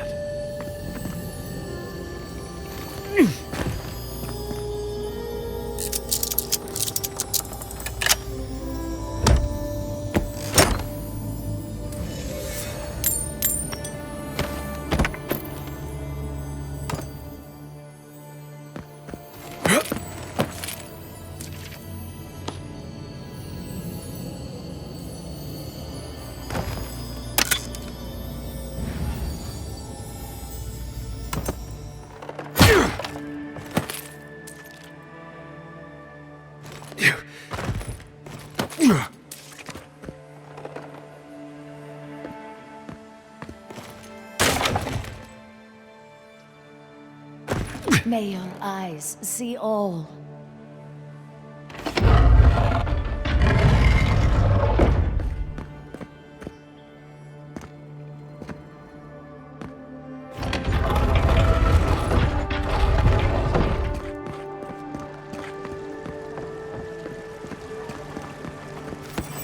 The Adherents only see us as soil to feed their dying homeland. Why should we nourish them? We have our own home, our own lives to live. Paradis will never bow to a deer! The gods will make them pay!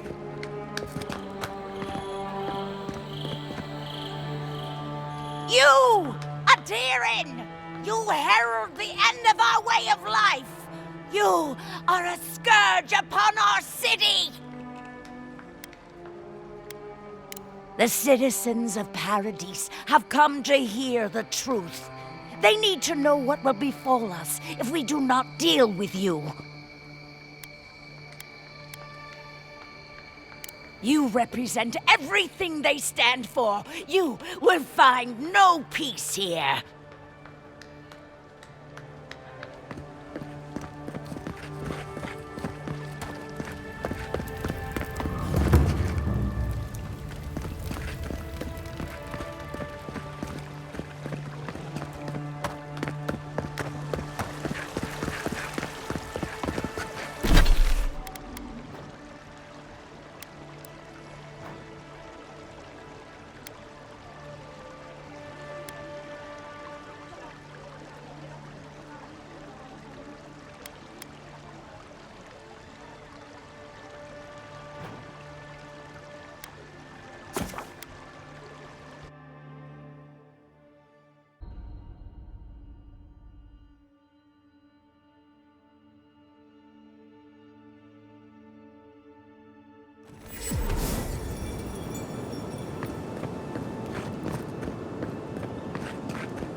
Depths.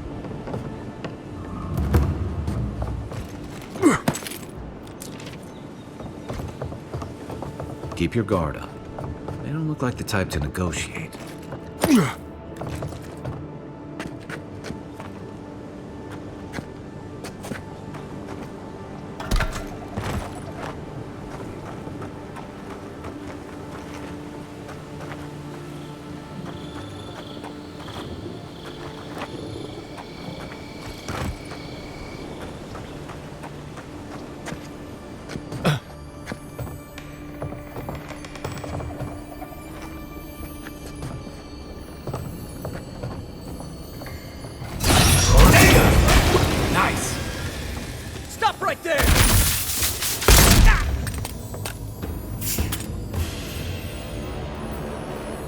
Another glorious battle.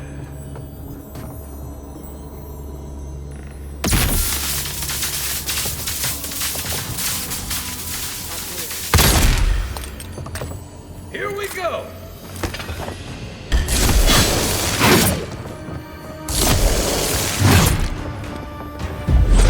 Unseek! What am I hitting?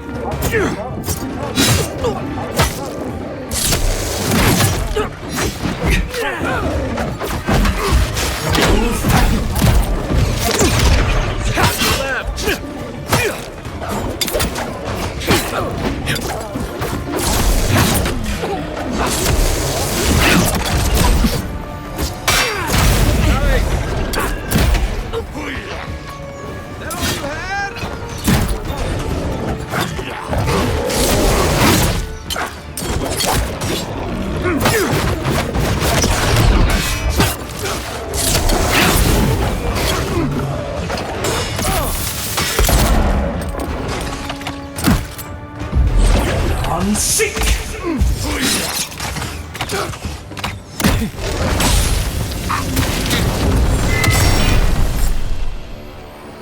Been seeing a lot more bandits since the Dream Scourge has driven people out of the interior.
my side.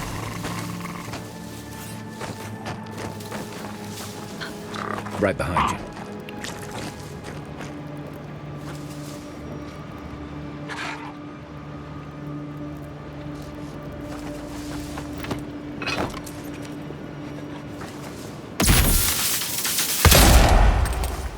You're mine now! Earth and rock! Earth and rock!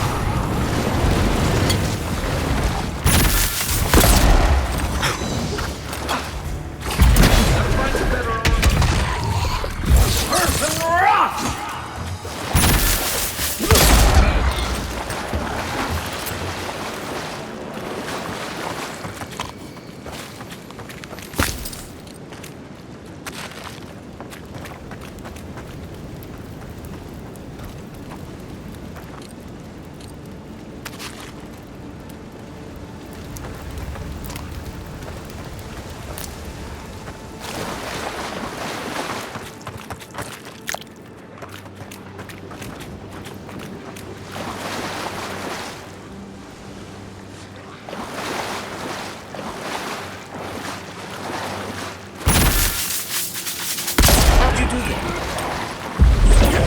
Seek!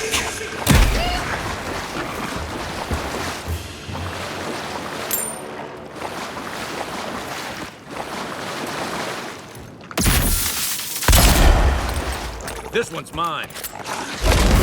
Unseek!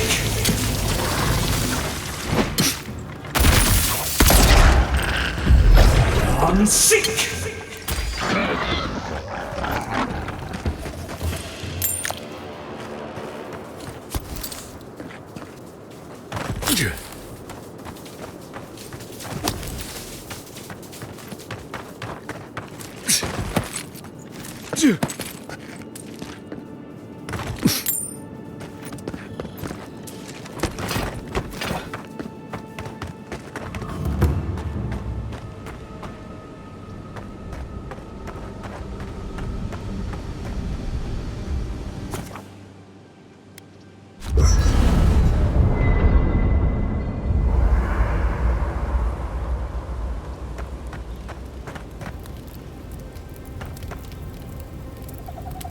Listen, this is something I never thought I'd have to ask, but can we talk about you coming back from the dead?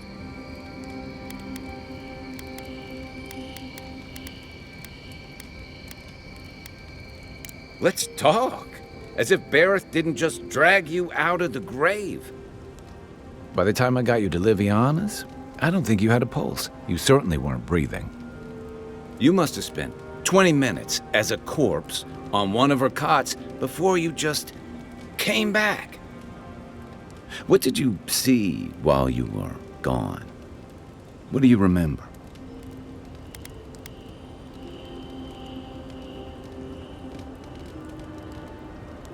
Watchers say souls can linger between this world and the beyond for a time. That makes sense. I've seen Runid talk to them a few times, almost in a trance. What happened next? The beyond. That's the realm of the gods, of souls.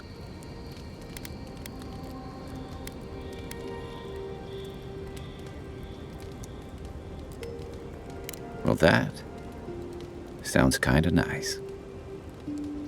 What did you see there? Wait, someone? Who was it, or what was it?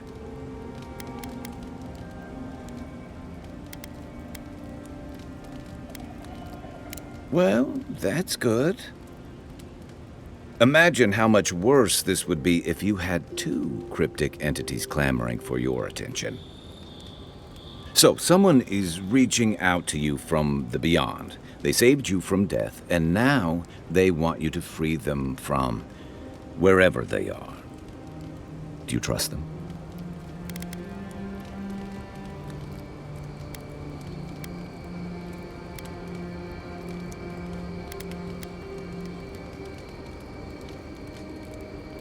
I guess that's some comfort. Well, even in the land of the strange, you have had the strangest experience I've ever heard of, and you haven't even left Dawnshore. That's quite a feat. At least you have a sense of humor about it. So, this whole time you were in the Beyond, and then you were just sent back. Do you think there's a way to bring people back from the dead?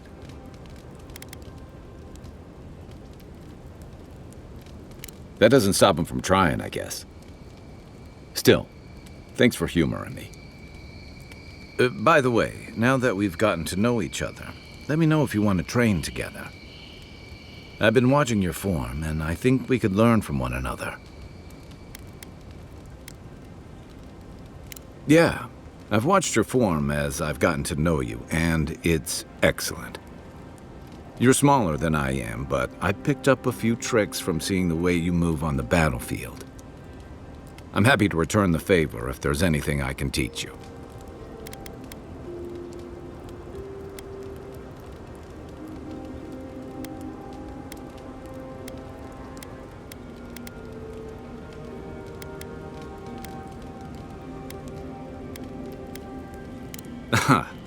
I've noticed.